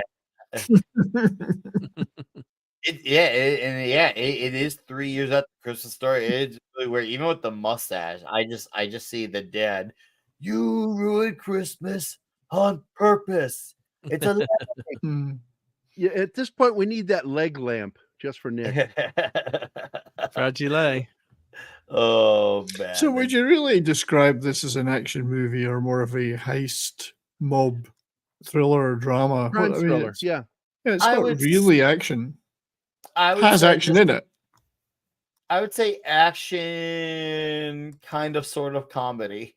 Emphasis on kind of, sort of comedy, because there are some comedic moments, but it's not a full-blown comedy where it's like, every scene becomes like a slapstick thing. But there's definitely some genuinely funny moments here. And whether it was Arnold being his one-liner self or moments that just happened, like, oh, hey, look, they ended up being funny, even though that wasn't the intention. Yeah. Oh, hey, hold on. Certainly funny. There's a homoerotic dialogue we just missed. Or it's that he's a slow starter, but it gets hot when he gets going.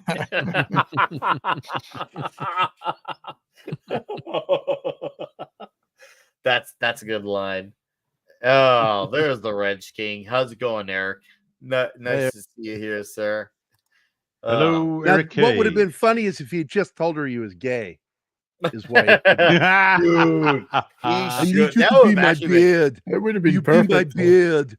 Yeah. And make it look like I'm straight. Her comment about, well, if I want fans, That he was wearing her pants then. Summer camp. Well, I'm gay, so we could still go to summer camp anyway. Like, you could have had the perfect comeback for that. For the I'm gay, so let's go summer camp anyway. Like, oh, You know that little purse you have? I want that to do my bottom.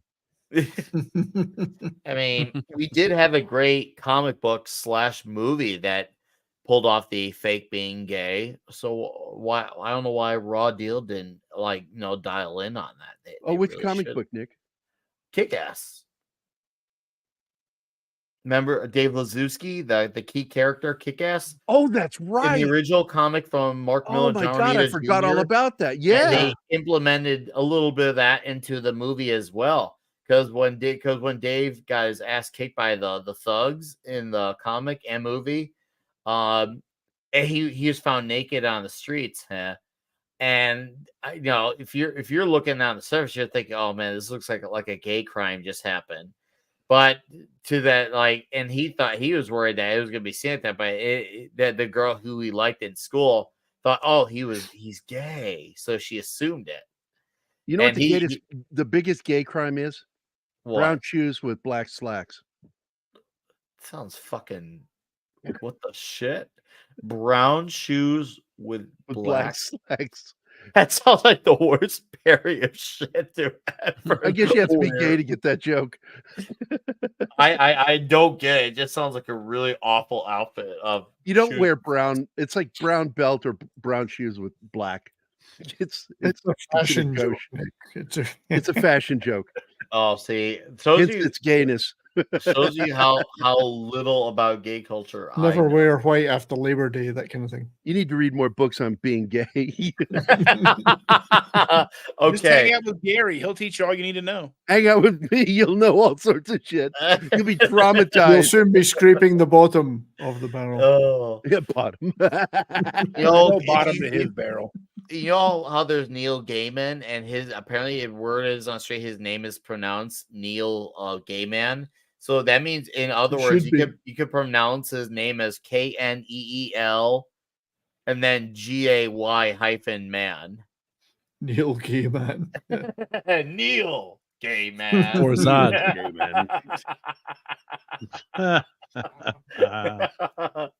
Oh, here, yeah, we have a Bob. Yeah, it was a smart. I will forgive them for putting a Cubs pennant.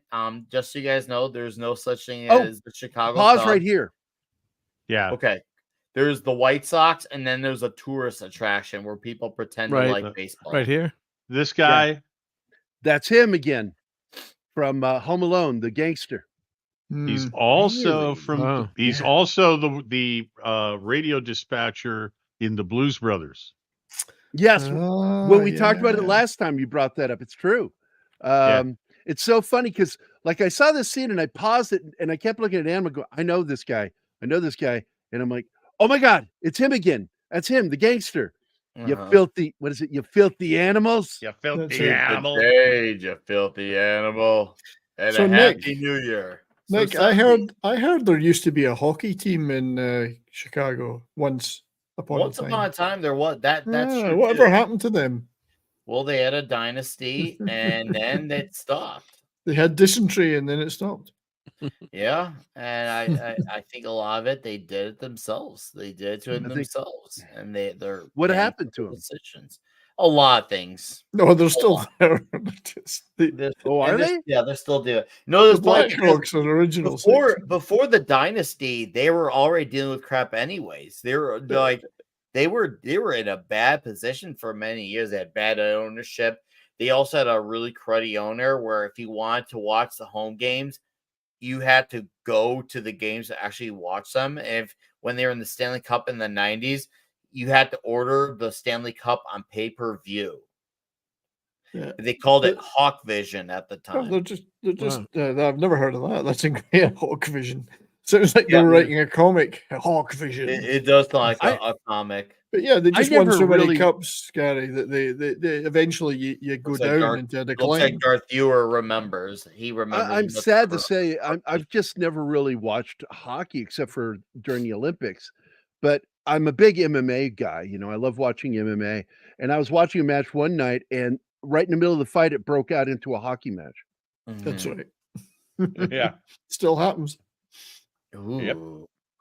Ooh, yes. No, they won so many cups, like three within 5 years or something. You just can't keep that up, and you don't get the 10, draft. You don't get the 2010, draft picks. Yeah, 2013 and 2016 they won. I think most fans would accept that kind of success and then have a down period for a few years after, for sure.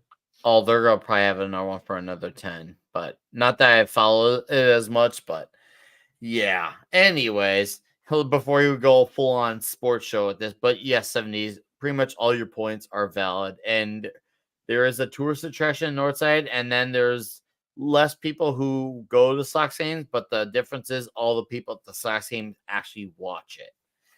Anyways, That's a rivalry here. I sense a rivalry. well, there's no rivalry because there's a tourist attraction, and I no disrespect to the people who actually do watch the game at that tourist attraction, but the majority of the people who are there are just there because it's kind of where the conversation's at, type of thing. It's we like a thing that's popular when it's popular because it's popular. Isn't one of them kind of the well-off people team, and the other one's more of the working class blue collar team? Is that the way it goes? Ooh, that one, honestly, in all fairness, that one's hard to answer because Okay, just wondered. Reinsdorf owns the Sox and the Bulls, and the guy is an absolute king of shit decisions, just straight up. And I mean that for both the teams, including the Sox. Anyways, let's in let's his bring chase. it back. Let's bring it back to raw deal before. This is where Davi's car is the cheap ass Cadillac of the day. And he's like, the driver says his car's a lot heavier than this one. He says, not if you hit the driver. That's about the only way they're going to take the car out. They let you know that the car literally says that it's bulletproof too, which I kind of had like a mind. Yeah, I saw that. I was like, okay, the car is bulletproof, so this car's always. And I was like, man, is it so weird that there's absolutely no one here on that where they're doing that UE? Where is that? I feel like that's somewhere in downtown that I honestly don't know that empty, well. yes. But it's empty. I'm like, I get they're trying to do the scene for the movie, but at least have like a handful of people like, oh, crud, car, move. People push each other away. But I was just like, there's no one. Yeah, it looks like they filmed it on a Sunday morning at a warehouse. Let's say they filmed in Chicago and Wilmington, North Carolina. But I imagine North Carolina was the chemical plant, the fuel plant, some of those outside scenes with the motorcycle, maybe. And then in the beginning of the movie too. But yeah, it looks like most of you would know Nick obviously, but I guess this is all Chicago, right? A lot of it, not all of it, but a lot of it is. Like obviously this area. Well, you can see the city in the background. Chicago, yeah, the skyscraper. You can see the Sears Tower. Yeah. John Hancock. It's not John Hancock. It's Herbie Hancock. Let's get out of here. I mean, people in the 80s and 90s said Chicago was run down then, but when you see all the movies, it looks honestly pristine compared to what it looks like now. So I'll have to ask some of my buddies who've been living in the city their whole life.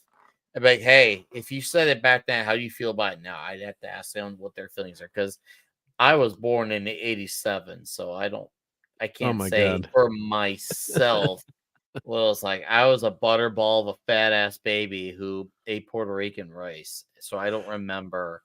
You didn't see this in the movie theater with me in 86 then, yeah. No.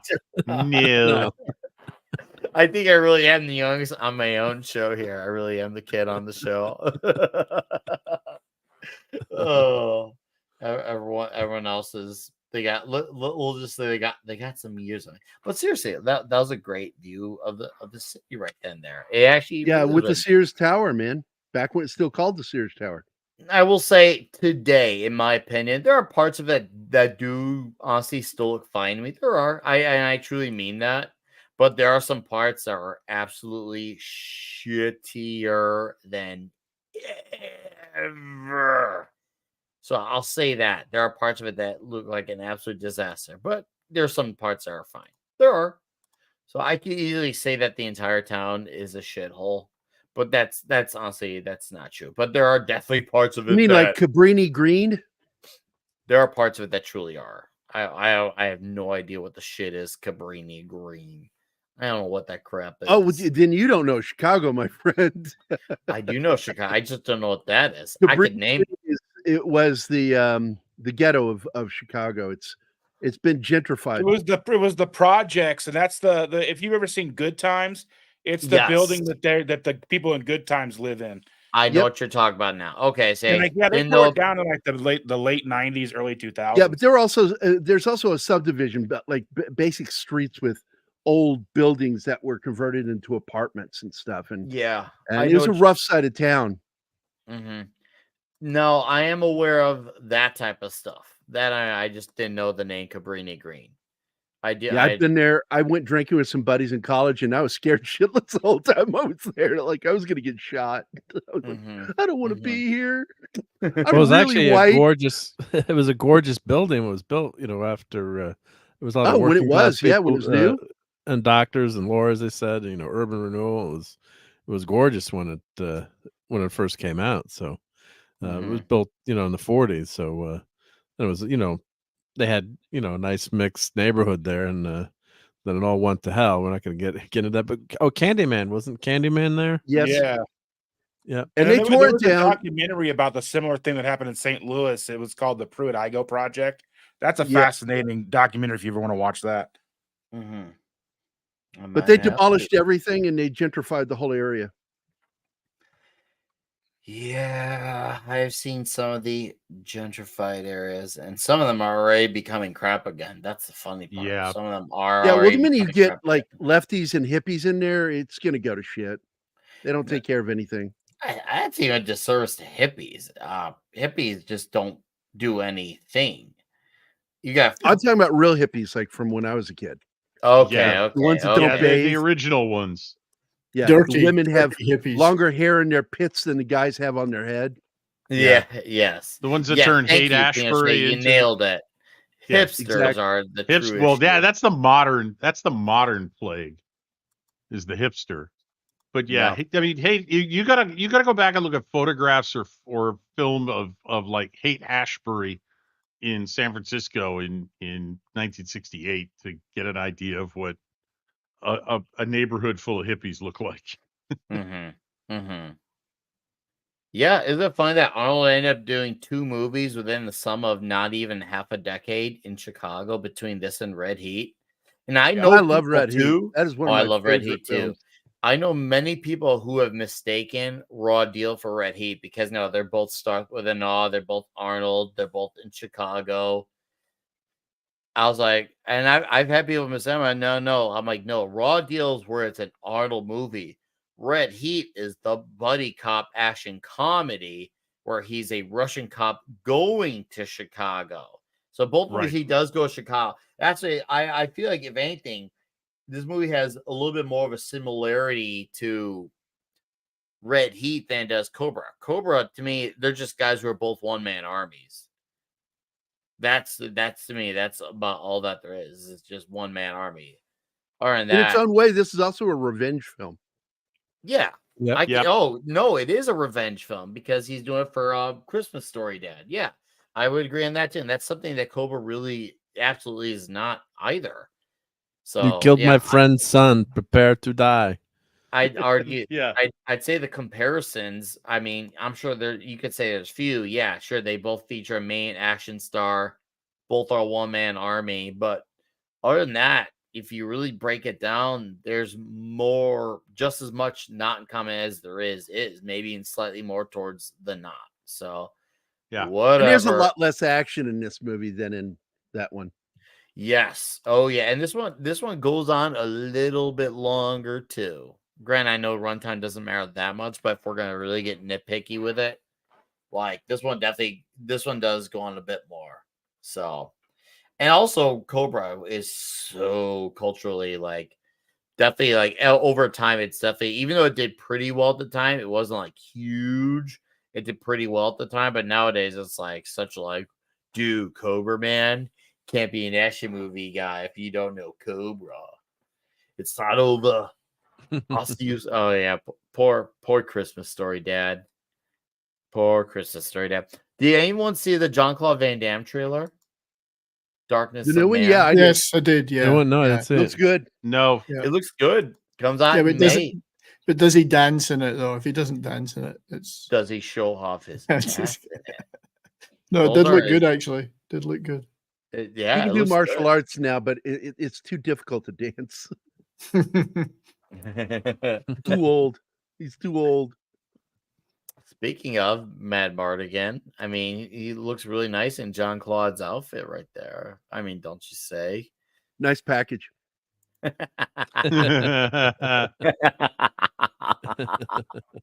Oh man, he delivers the goods, man. I miss Mad. Damn it. He'll pop up every once in a while in chat, and I'll talk to him momentarily. Then I'll see you in 5 months. I thought that was Handy Randy. not Mads. Oh, I bet now you said Handy Randy, he's gonna pop up here. Oh, he's bound to appear now. now. Now he's going to for. Thank God you didn't say Alec Baldwin. No, here's the best 20 minutes of the movie. The last 20 Yeah. minutes of the movie where he kicks into high gear, and it's all about fucking kicking ass and beating the shit out of We're these getting guys. down to business now. Oh, he gets to the nitty gritty. I love it so much, and he looks just like the Terminator too. So a lot of the Arnold tropes are in this movie of Arnold tropes. Like it's not action movie tropes. It's also there's the one-liners, there's the Chicago thing, there's the Terminator look to it. Yeah. I love this, and man, he's fucking jacked. And like this is like one of those things. Like all those guns were legal when this movie came out, or at least when the movie was filmed. Yep. Whoa. Depending on when the movie came out. What? I see. It's hard. Like it's almost like foreign. Like to me, it's like what? That was legal at one point in time. Like I personally obviously don't care. That shit don't bug me. It's just crazy to believe. Actually, the machine gun ban was 1986, the same year this movie came out. Yeah, just a matter because it was May 19th, 1986. Yeah. It's also illegal to carry them in a concealed manner, but you had to have large enough trousers. Yes. Very large trousers. That almost caused the zoot suit to come back into fashion. Oh, I do remember the zoot suit. I do. Oh man. That's why machine guns are so expensive today. So they are legal to own. You just have to have the tax stamp. But well, and they had to have, as long as they were manufactured prior to that date in 1986. Yep. Yeah. Yes. Because that was the Firearms Act that they passed to help protect gun owners. In the middle of the night, someone added that, and I think it was Charles Rangel added it. And there was a controversy over the vote, whether it was a voice vote, if you read about it, and they just let it go through, I guess. But so any machine guns, it's legal to own, but they cost a fortune these days because there was a lot of collectors became millionaires overnight. Yeah, but you just couldn't go. They were restricted though, obviously, but yeah. Ooh, that guy got shredded. Ouch. Oh yeah, yeah. That was rough. You got a raw deal. That's a bad. There's no lube in that shredder. Ouch. Nope. Boone's cat. You can feel it when it's not there. Shannon Doherty is in Darkness of Man, and so is Kristanna Loken as well. Yeah, he went into that shredder dry. And by the way, this is like what the fourth or fifth film Arnold Schwarzenegger in his career knocked out a window in a car. He was very good at it. Oh, I didn't. Oh, in fact, in True Lies, he hit the wrong window and he actually punched out the real car window. Oh, so that's so. Not only did he legitimately hurt his head falling back on that bed with the lady he didn't fuck, he also straight up punched out the glass window. In True Lies, not oh man! In True Lies, not in this. He kicked out the windshield in this one. That's a real windshield he kicks out. He was always messing around with real stuff. Like in Terminator, they were doing some guerrilla filmmaking. There were no permits. He went out there, and the scene of him punching through that window was for real. Mm-hmm. They showed him how to do it, and he punched through the fucking glass window of the car with safety glass. It's fucking cool. That is really cool. It's fucking fantastic. But when he did it in True Lies, you can actually see Tom Arnold's reaction, like. They kept it in there. It's in the scene. Oh, that's amazing. That's flipping amazing.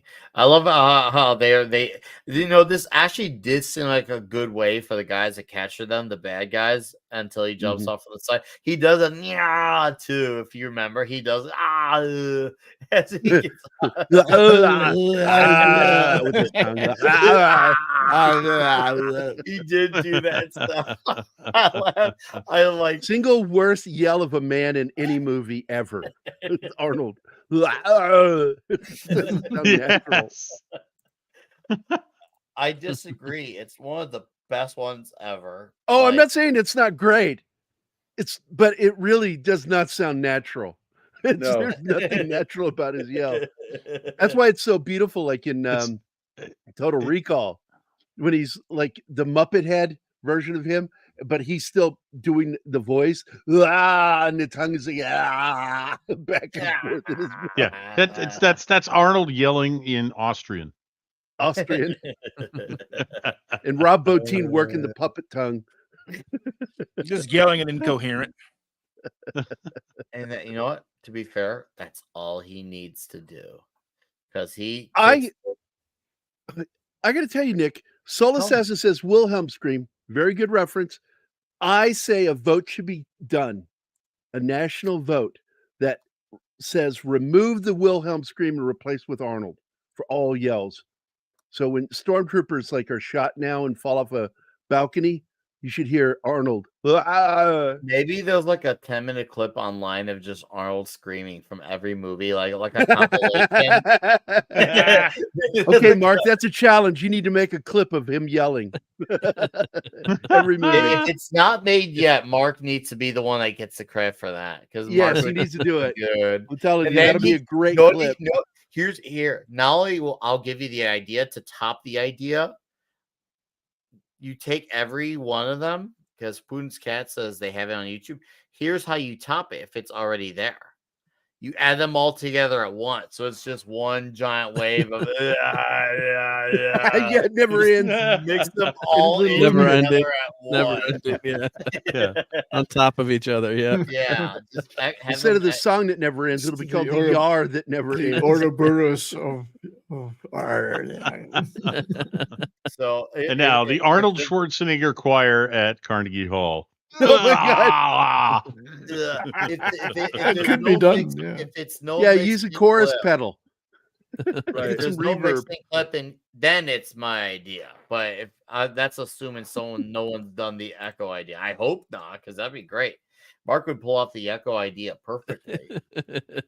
Since there unfortunately already is an Arnold yelling clip, which I believe, of course, someone's Let me done go find it on the YouTubes. Let's see but where there's it is. an echo.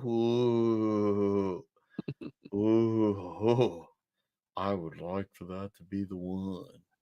Anyways, dudes, our man here, I love how he wants. This is like some pre-John Wick shit where he pops up in the elevator, he comes up from up above and he starts blasting them through everything.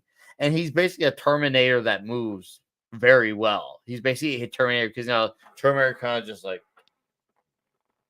where's this? He's like, yeah, and he's just charging at him with the guns. And a lot of people didn't make the connection, but one of the last guys that he kills in this movie kind of brings it back to a line that he says at the beginning of the movie about the whole poetic justice thing.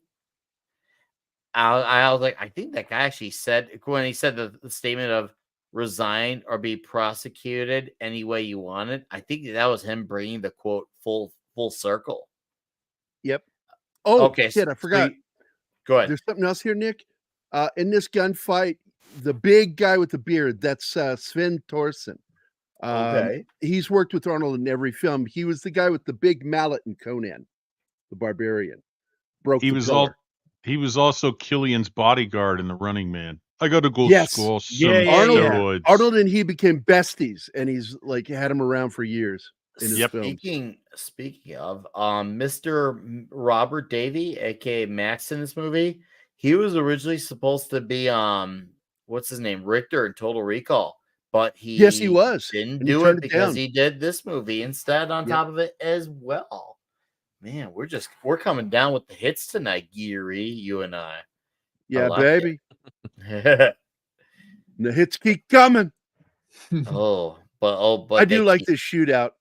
No, it's a good solid shootout. So this movie, it's almost like here's how you take an Arnold movie, but don't make it go absolutely crazy. Like it doesn't go to like 15, but it does go to like 10. We'll say it goes. There to he 10. is. There's Sven. It goes to 10. Okay. He's all Kevin. He's Arnold's best friend. He's his other best friend because Franco Columbo was his number one bestie, and then Sven was the guy. They all worked out together. Very good friends, and he always had him in his movies. But I think the best part of this is actually the biggest letdown too. Is at the end of this gunfight, the only person left alive is Marvin, the Fed, the corrupt Fed. Yes, and he's cowering at the end of the bar. And I always felt that he should have given him the gun, acted like he loaded it, and then when the guy goes to pull the trigger on himself, he's like, Arnold's like, "No, I figured you should do the time," kind of thing. And he doesn't die; he actually survives. That's what I would do. That's the ultimate revenge against the Fed that's corrupt, is they got to go to prison. I agree. I was kind of disappointed that he killed him. Oh, easy way out. He's out. He got out of it. Now, does the screen with the scream here? Is it just the screams in order, or do they all happen at the same time? It's in order. It's in order. Yeah. Oh, There's a bunch of YouTube videos. videos. Really? So we need to watch in order, but now we need to find out if there's one where it puts them all together at the same time. That's what we need to find out. Okay, so one exists of every scream. Okay, good. So we're halfway there. One already exists that's been beaten. Yeah, all Mark has to do is re-edit it if they're not running one long screen. Yeah, just do it. Just have them go on top of each other. Yeah, you need to put them going into each other, like fading into each other, becoming one long scream. I think you need to blend them, and have a sort of chorus. Oh, an Arnold chorus, yeah. An Arnold chorus. Yeah, and you can. There's been music made in the past where people took that and did it with voices, like "I'm Not in Love" by 10cc. Every note is actually a vocal thing overlaid. You could do it with Arnie screams. I'm not in love. This was the guy that fired Mark. This is the guy who helped, bring his situation, or not even helped, made his shit basically absolutely worse, and to why his wife became an utter bitchhole. So this is like, this ain't, God, you beat me to it, Vidiot. This pretty much did turn into a Punisher movie right here at this moment. And yeah, he straight made it happen. I just wish he hadn't killed him. Oh, see, I'm glad he did. I'm so glad I wanted him to go to prison. Disagree. What he did. I can see why you want that. That's fair. That's a fair counter. But and it would have been a great punchline to, I thought I'd let you shoot yourself. Then I changed my mind. Remember, Sally, when I promised to kill you last? That's what made you did. I lied. I kind of wish that after Arnold shot him, he'd been given the line, "Resignation accepted." Yeah, yeah, because before Trump ever said it, he was the one who coined the phrase "you're fired." Yeah, in the movie True Lies, and that could have been something he said here. You fired. Yeah. Resignation, like you said, resignation accepted. Yeah. A good one-liner was deserved there. It was. Yeah, it was nice. Any way you want it. Yeah, no.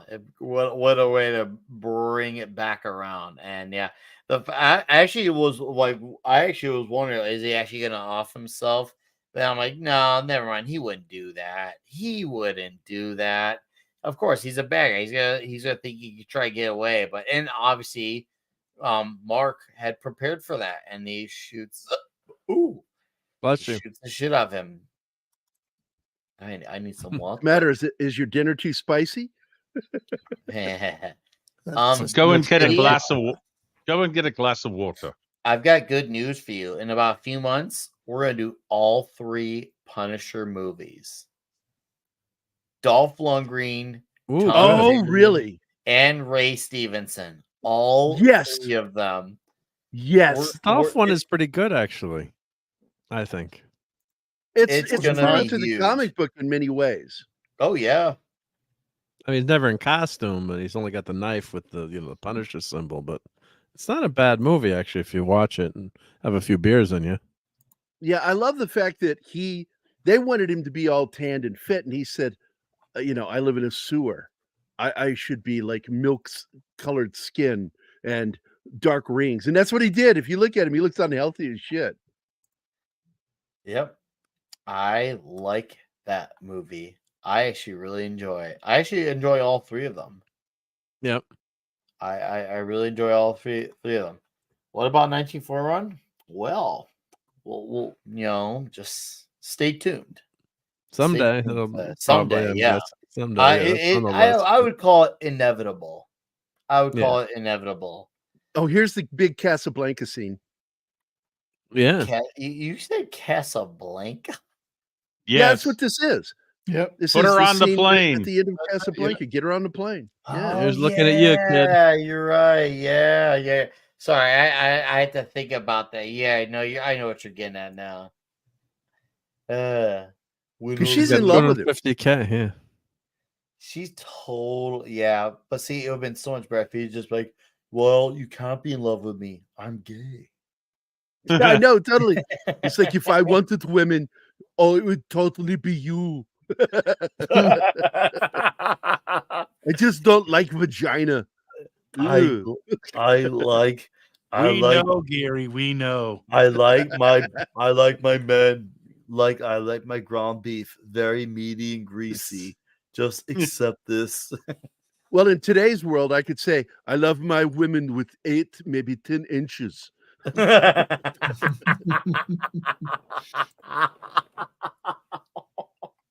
that what's on the menu? Yes. Try the kielbasa special. Yeah, the kielbasa special. Wow. Now I'm thinking Tenacious D when I hear the word kielbasa. Damn. Oh. We got something super rolling in. Oh, what's this? V. Marte. When are you going to show all 4 body chemistry movies? When are you? Wow. Well, now we'll have to show them. Yeah, right. I feel like. Oh man, I don't know. I think I've only seen the first one, so that would be very fresh for me. Very fresh for me. I'm gonna have to ask the panel on this one. Does that fit within the context of what we do here? Does anyone feel like that? At least the first one. And maybe our boy here has a deep cut. He's got a good deep cut. Maybe someone tell me in the chat, because I feel like I've only seen the first one, but I can't say I have a great memory of that one. But wow, dude, thank you for the $20. Let me look into this one. That is something to definitely okay. Absolutely very tough. Okay. We will no joking. Okay, no joking. Okay. I wouldn't know. I wouldn't know. I'm just one of those guys. Maybe for the October edition where we lean into the darker stuff, we'll do the first movie. That's at least something we could consider, since we have done the Evil Deads. We did the first Halloween. But we'll look, at least maybe consider the first one, even though you were joking. But thank you for $20 today. I hope you're having a good Tuesday evening. Thank you for the insanely generous $20. Come on, walk for Blair. Come on. Don't walk like a girly man. Took a step. He's so this should have been longer. I would have loved to have seen more of this.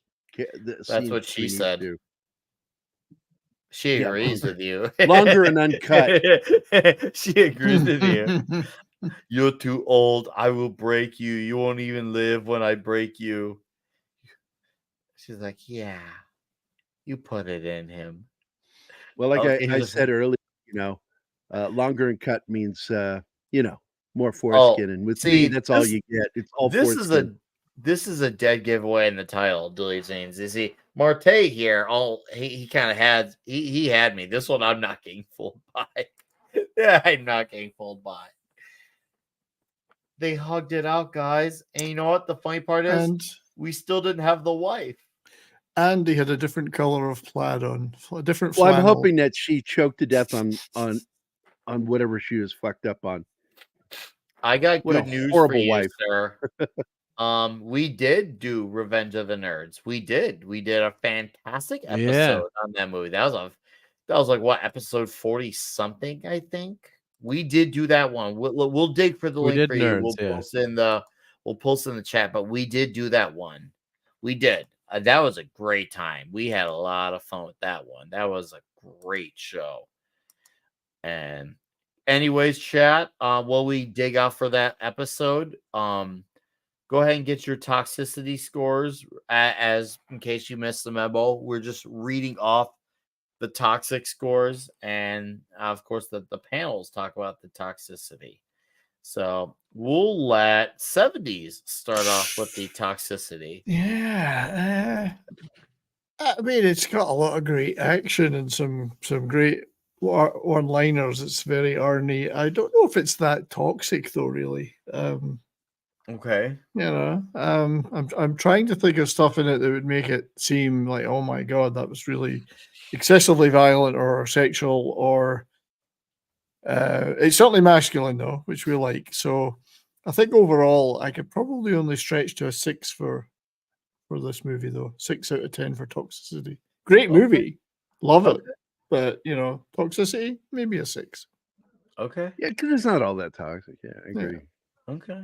I appreciate. Because we're not ranking the movie, we're just ranking toxicity. I'd say a 6.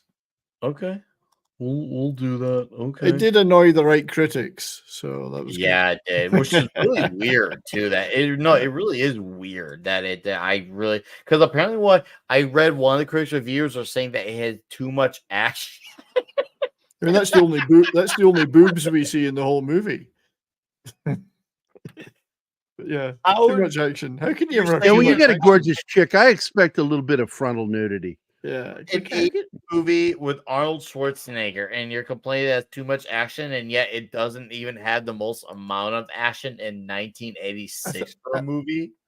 I think you could say. I think she thinks that every time Arnold moves, that's action. Yeah, you could possibly give it an extra half a point of toxicity for the terrible cars. Ooh. Yeah. For me, it's all about the gay dialogue. Yeah, it's always all about the gay dialogue, isn't it? Gary, isn't this the kind of chest you wanted to see? That's right. That's the best boobs you'll see. Gary wants to see those toys in the back on the thing. He wants to put those up his butt. Like, what are those for? Is that a butt plug? What is that? Those are Gary butt monoliths. Butt monoliths. Wow. Obelisk. Sorry, obelisk. Obelisk. The Batobelisk. Get your shapes correct, bitch. My bad. What? All right. Well, we transition, and scores are uploading. Transition what?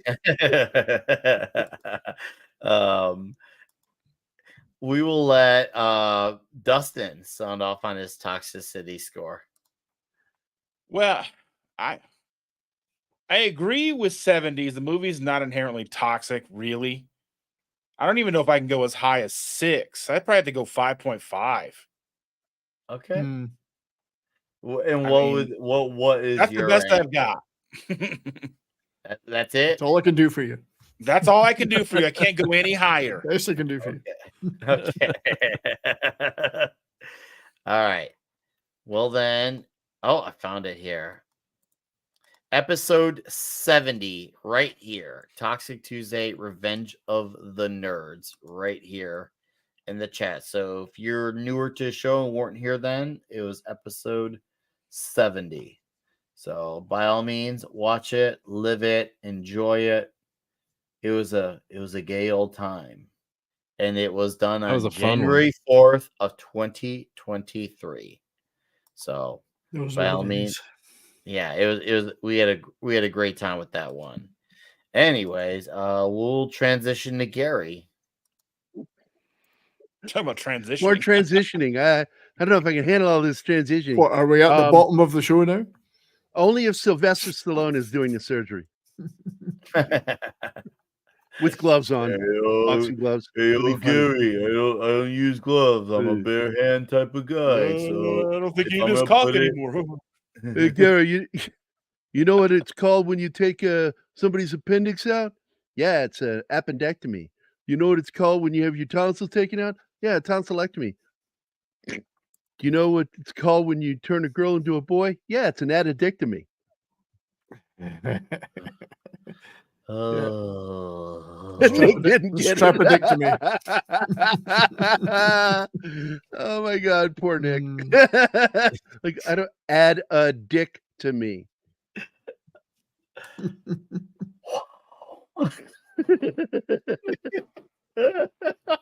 I give this film, I don't know. I like this film a lot, but it's dumb as hell.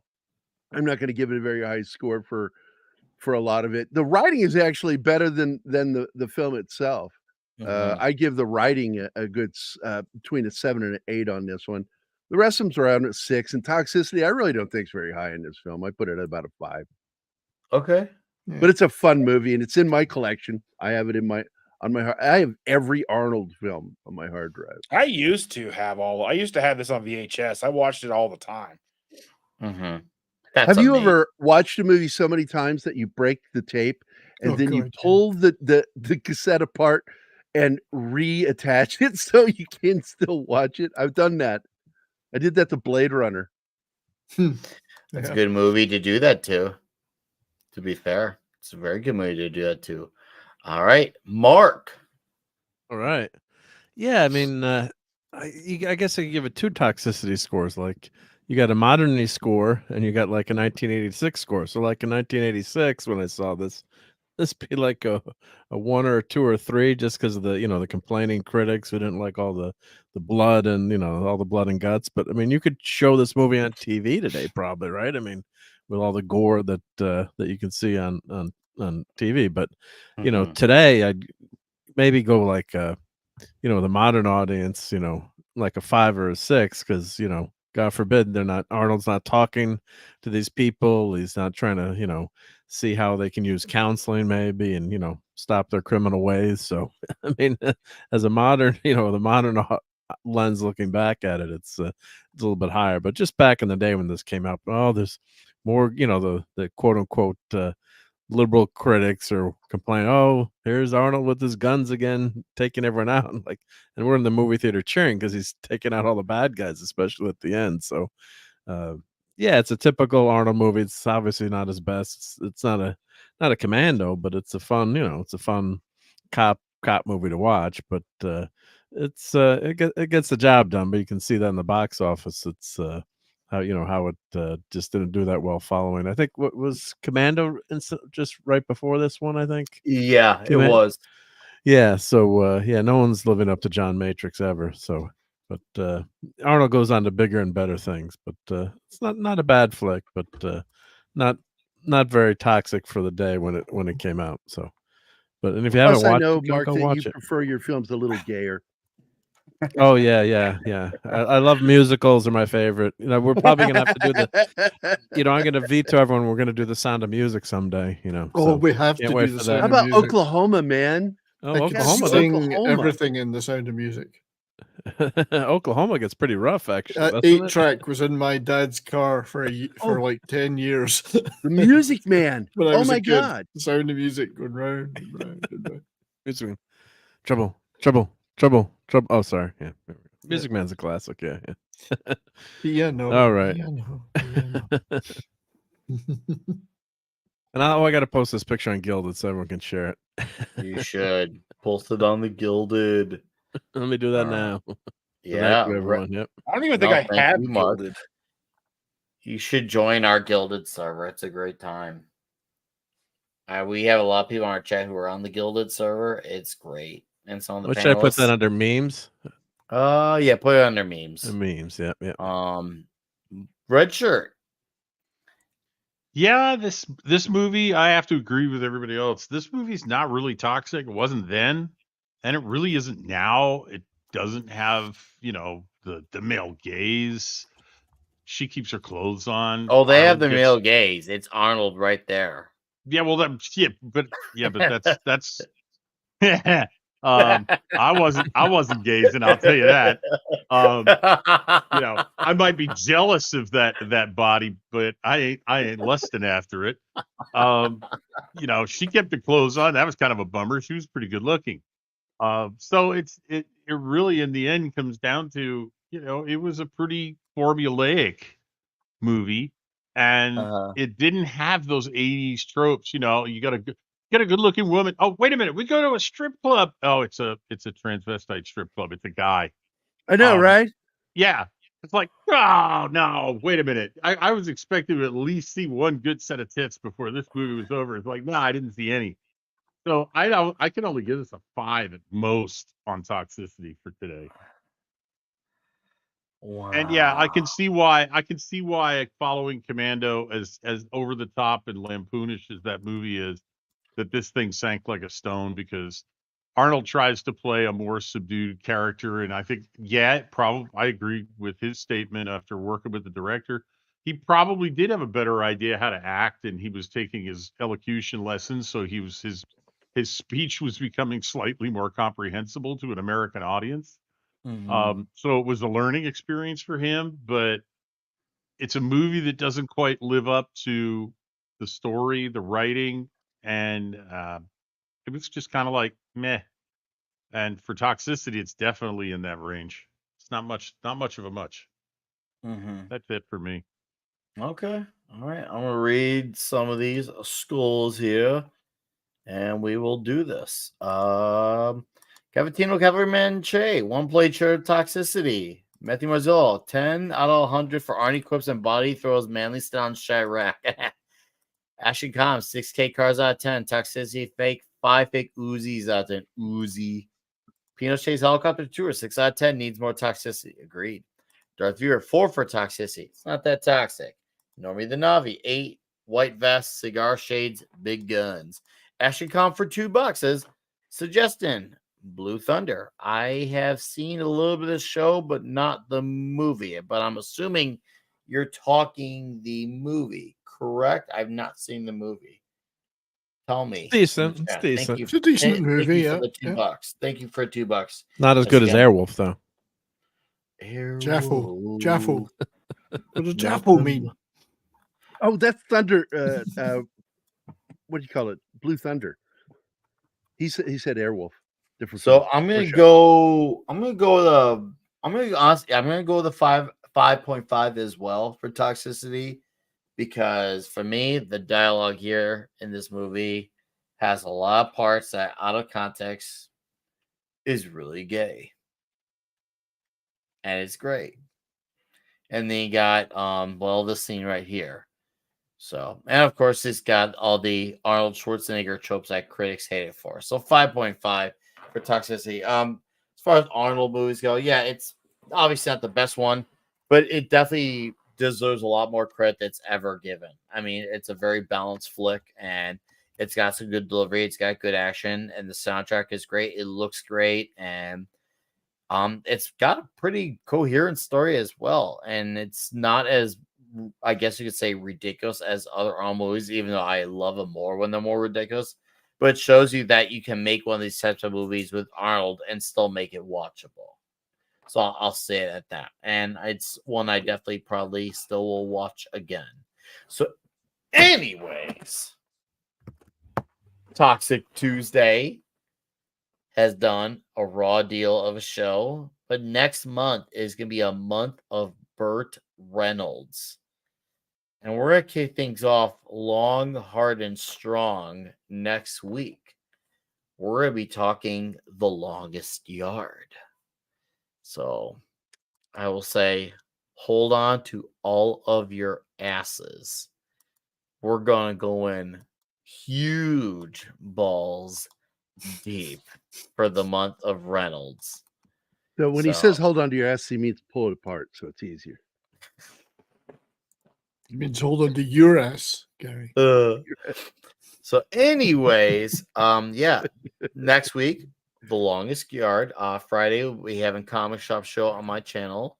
Of course, I'll be on Midnight's Edge after dark again. Thursday, Comics Division. Thursday, Throwdown. If I'm lucky, I'll throw in a video as well this week if I get lucky as well. So we shall see there. But the streams are for sure happening this week.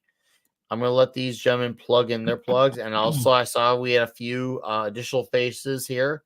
I hope you like what you saw, and I want you to come back for more. Thank you for the insanely generous super chats tonight. Hey, Fat Steve, long time no see. For Canadian $2 says Gary's fart pushed that ship into that bridge. That's my buddy Steven. All right. Wow, Hey, Steven. very long How's time it no going? see. Thanks for Yeah, I feel the really good because my buddy shit on me tonight. That's awesome. So we got to play a clip for That's a that one. perversion. That's a perversion. And what's up, Klobby? My good mead partner. Smoke. We're doing that this month. I won't say when, but we're doing it this month. Thank you, Steven.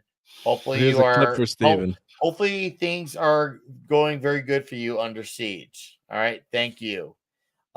Is the weirdest place that you personally have ever gotten the urge to make whoopee? In the ass? Never fails to disappoint. Yeah, to our regulars, thank you for being here as always, and I appreciate your time and your energy and your comments. Always like to see all the funny comments and the toxicity that the chat adds to the show. The chat gets 8 out of 10 for the toxicity tonight, so we'll give the chat that. So with that said, yeah, next week the longest yard. I'm gonna let these gentlemen plug their plugs on the way out, and we're gonna let Dustin start with his plug. You can catch me live 3 to 4 times a week. The next live I have coming up will be on Saturday morning, 10 a.m. Eastern Standard Time, with the one, the only Culture Casino. So be sure to stop by and check that out. We're going to talk, have a good time. And then on Sundays, I do a live where I talk and drink coffee for about 2 hours. So drop by, talk with us. And got some recipe videos coming out this week. So be on the lookout for that. And anything you wanted to know about keto, just reach out. All right. Thanks for being here, Dustin. Thank you Thanks for for your having me, time and sir. energy. Hell yeah. The pleasure is all mine in more ways than one. And Eric K, thank you for swinging that wrench around like Mark. You guys are great. I was going to say sword fighters, but in this case, you guys are. We don't cross the streams. We don't cross the streams. You guys are wrench fighters in this chat. So that means you guys. Oh, Eric K's here. He's the wrench. Yeah, we don't need anyone else. If Eric K's on the He's the job. big dick on campus. For sure, yeah. Always. Well, I didn't say that, but I mean he's the big guy. Yeah. High red shirt. Hey. All right. Well, on Saturday, I will be joining Gerry on his show Saturday afternoon, and we're going to be talking about one of my surprise favorite movies that I didn't expect to like until Mrs. Redshirt made me watch it, and I've now seen it about 4 times, called Secondhand Lions. And the older I get, the more I identify with the 2 main characters in this film. Oh, yeah. It's a fun film. It'll be an interesting conversation. You should check it out for sure. And of course, I have got to be back for Burt Reynolds month next month. So next Tuesday, I'm going to be right here with everybody else talking about The Longest Yard. Looking forward to it. All right. I look forward to talking about long yards with you, sir. Thank you. And I just got to clarify the Big D situation here. Everything was fine with our system until the power grid was shut off by Dickless here. Is this true? Yes, it's true. This man has no dick. Speaking of no dick. You know, it's all foreskin, man. It's like 8 pounds of foreskin. It's ridiculous, like elephantitis. I'm never gonna eat again. Never gonna eat again. Yeah, the smegma is ridiculous. Got to get in there with one of those pipe cleaners. The Longest Yard, for those of you in Europe and the UK, just we'll call it The Longest Meter. I will be gaming first thing in the morning tomorrow for a couple hours. Not sure if I'm going to do RoboCop or more Call of Duty. And I'm really enjoying that Rogue City. If anybody else played it here, I freaking love this game so far. Then Friday, TGIF, going to be talking about the latest news this week. But Saturday's going to be a fun day. We're going to be discussing really just one of my favorite Michael Caine, Robert Duvall films, Secondhand Lions. It is really a great coming of age film for the kid, and it's a great going out film for two guys that are at the end of their lives or careers, and they're going to stick around just a little longer so they can help raise this kid and be there for him. Stick around. The what? Nothing. I said an oil line for a movie. Oh. But I don't even know what we're doing on Monday. Military Monday, I'm starting to push more of my veteran buddies to join me to talk about these films. We're going to be doing definitely 300 in 3 weeks. Because I've been wanting to talk about that film for a while. And then also... You just like oiled up guys, don't you? Fuck, yeah. Who doesn't? Come on, Brian. Even you love it. That's true. It's rather attractive, that movie. Gerard Butler, all oiled up. Hey. Lad. Take that loincloth off. You're overdressed. You're overdressed. I know we're also going to be doing Aliens in 2 weeks because, it's about the Colonial Marines. And I love that freaking movie. And it's also fun because, it's got face huggers, which are basically like spiders. And so Anima is going to freak out watching that. I didn't know she is. I'm going to try to speed through it. But I love that I introduced her to films that she probably would have never watched. And then she gets to talk with me about them. We are going to be doing the entire series of Shogun, the new series. Ooh. And I was, I was asked to do the other series first, the old series, but I think we're going to do the new one first. And then when done with that, I'm going to go back and talk about the series from 1980. And I don't know if you guys ever saw that. I love that series. I didn't think you could top it. Great series. Until I watched this new series and I'm like, oh my God, this is feudal Japan. It's like the realism in it is just so, yes, they made it dark. And so they removed some of the color in the film because there was a lot of color in Japan back then, but they did it for movies. You were around back then? Just being a wise ass. Is that what that is? Thanks, Mark. Ladies and gentlemen, that's Mark C with the big D. He was the oldest on the panel, yeah. I like that you said the big D too, by the way, when you showed that last clip. And by the way, I shared a video with you of Arnold saying, "You really body Victor." It's one of my favorite moments in film. But anyway, that's it for right now, guys. I just love being on here. I get so happy coming on here. Oh, I bet you do. I really do. My face hurts at the end of a show. Happy meaning gay because I smile so much. So get me off camera. Bring up the next person. I will hold on to you a little longer. Are you in the Gap Club? I want to create a real club for people with gaps between their teeth. Arnold was in it. Back in the old days, there were Johnsons as far as the eye could see. And what a lovely sight it was. Big Johnsons. Oh, it's Gerry finished. Sorry, I wandered off. It takes a long time for him to finish. That's not what I've heard. That's what she said. Yeah, well, yesterday Mark joined me actually on this my show, which was great. He did. And we had a really interesting discussion about the movie Colossus, the Forbin Project. Great movie. Yeah, well, you could have joined too, Gary. Open invitation to you. But, he thought it was Colossus, the Forbin Project. I hate saying it. At my age, I take naps. Yeah, well, hey, I take a nap during my show. It's it's that kind of show. But it was a very interesting discussion we had. Unfortunately, the YouTube version I've had to cut quite a few minutes out of it because it was blocked for copyright. Yes, it's nothing like NBC Universal blocking a 54-year-old movie that didn't make any money the first time it was out anyway. So, way to protect that and not promote it. So you can watch the trimmed YouTube version or go over to Rumble and watch the full version of the show. But we did have a lot of fun on that one. Tomorrow, I will be doing my weekly review of the aforementioned Shogun, so episode 6. That'll be tomorrow.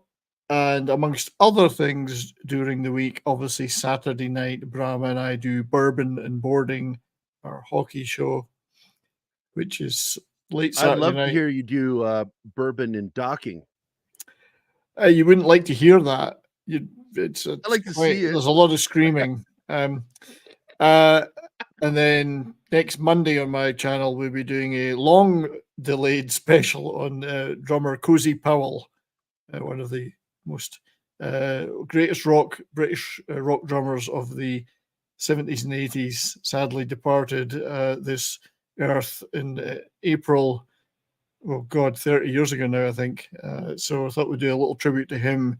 Played in so many great bands. That's what I wanted to do for a while. So that's what's coming up in the near future. I like what you have coming. Indeed. Thank you, Seth. Again and again. All right, Mark, you're the last one, and then we're pulling out. Then we're pulling out. I'll make it quick. Yep, I'll finish quick. But yeah, great fun being here tonight, and it was great fun hanging out with that Colossus stream with the 70s. So go catch that movie and catch that stream. Thursday night I'll be on with Clobberin Times and Raquel Briggs on the Clubhouse. We're reviewing Blake 7 and the Night Stalker series. Well, we're doing the second movie, the Night Strangler. I you for that, dude. I love that show so much. You love that show, yeah. And then I'm gonna try to do a watch part. Of course, I'm a big UConn fan, so they're playing Thursday night, so I might do that a little bit earlier. I dropped a video today, which only has 8 freaking views, so I'm gonna put the link in here. Like, what happened to that? There's something going on with YouTube. I'm telling you, and I'm not saying that just like blow smoke up your butt, but there's people who do either like several hundred or even early thousands, and they're getting like barely 100. And there's something up with you. I feel like YouTube must have changed something in, because people who I know who are not having quality issues of videos are doing less, and it seems like it's happening to a lot of people, unless you're talking about like something that's super duper trendy. It seems like everyone is really taking a hit lately. I don't understand it. But anyways, continue. Thank you. Yeah, no, I mean, not that I get a gazillion views anyway, but like 8 views for a short. Usually I get, a little bit more. It was just a review of the Ghostbusters AMC Ghost Trap, which is really cool if you had the chance to buy that. Or it's a really cool job with that prop there. But so if anyone wants to watch that, check that out. Only take a minute, and like and subscribe, as they say. And Saturday night I'll be on with Clobberin Times and Raquel Briggs when we do the season-ending review of Star Trek Voyager, and of season what are we on? Season 5. So we do the recap for that. And of course, I'll be on Sunday Night Geekery, 10 p.m. Eastern. Check us out. We do a variety of topics, a lot of Ghostbusters last week, and once in a while, food and barbecue. And I was 3D printing a lot of Ghostbuster stuff. So I just 3D printed Slimer today and Ghostbuster symbols. So and you're going to be printing something for me too. Yeah, well, I got that for you. Yeah, yep. So I got that. I made a batch of 5, and I'm painting them all right now. So I had to keep the first one for myself. Thanks. No problem. Yep, glad to share that with you. Yep, just don't put it up your butt. There's no anything else up there. Already. Thank you, Mark. By the way, before we go, I wanted to share something because I'm proud of it.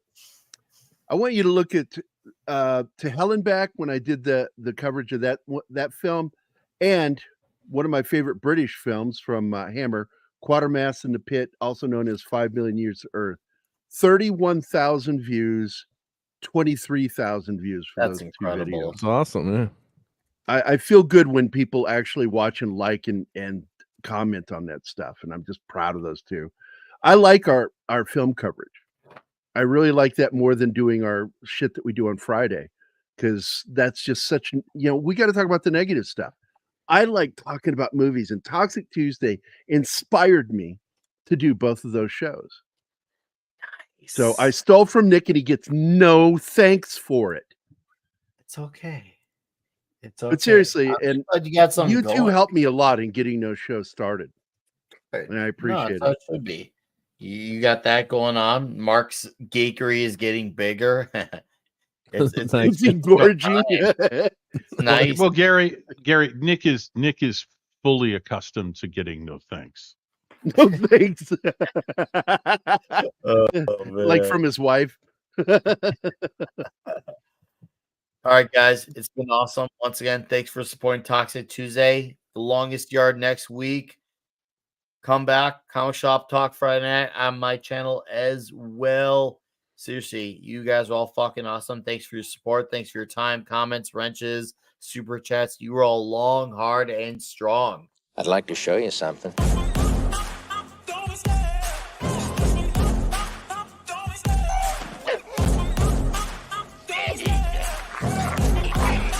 I love the chase and the hunt, and I set the pace when I'm running. I always take what I want, and I always give it 100. Don't need a bank, no, I'm funded. Play the game like it's nothing. I'm always thankful for something. Don't take for granted, stay humble. Now wake up!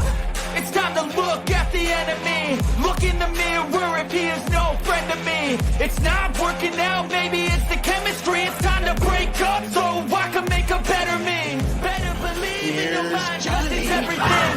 You can mold, shape, find almost anything. All it takes is some time and some clarity to find your identity. It's mind over everything.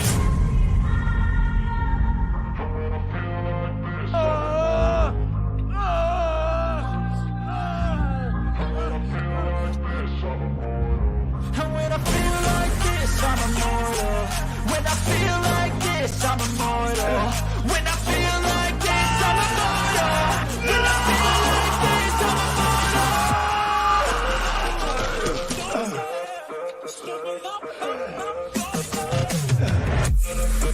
You have to ask yourself one question.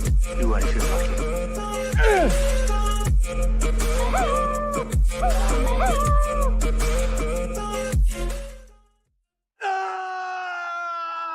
You're still here? It's over. Go home. Thanks again for supporting Toxic Tuesday. Good night, everyone.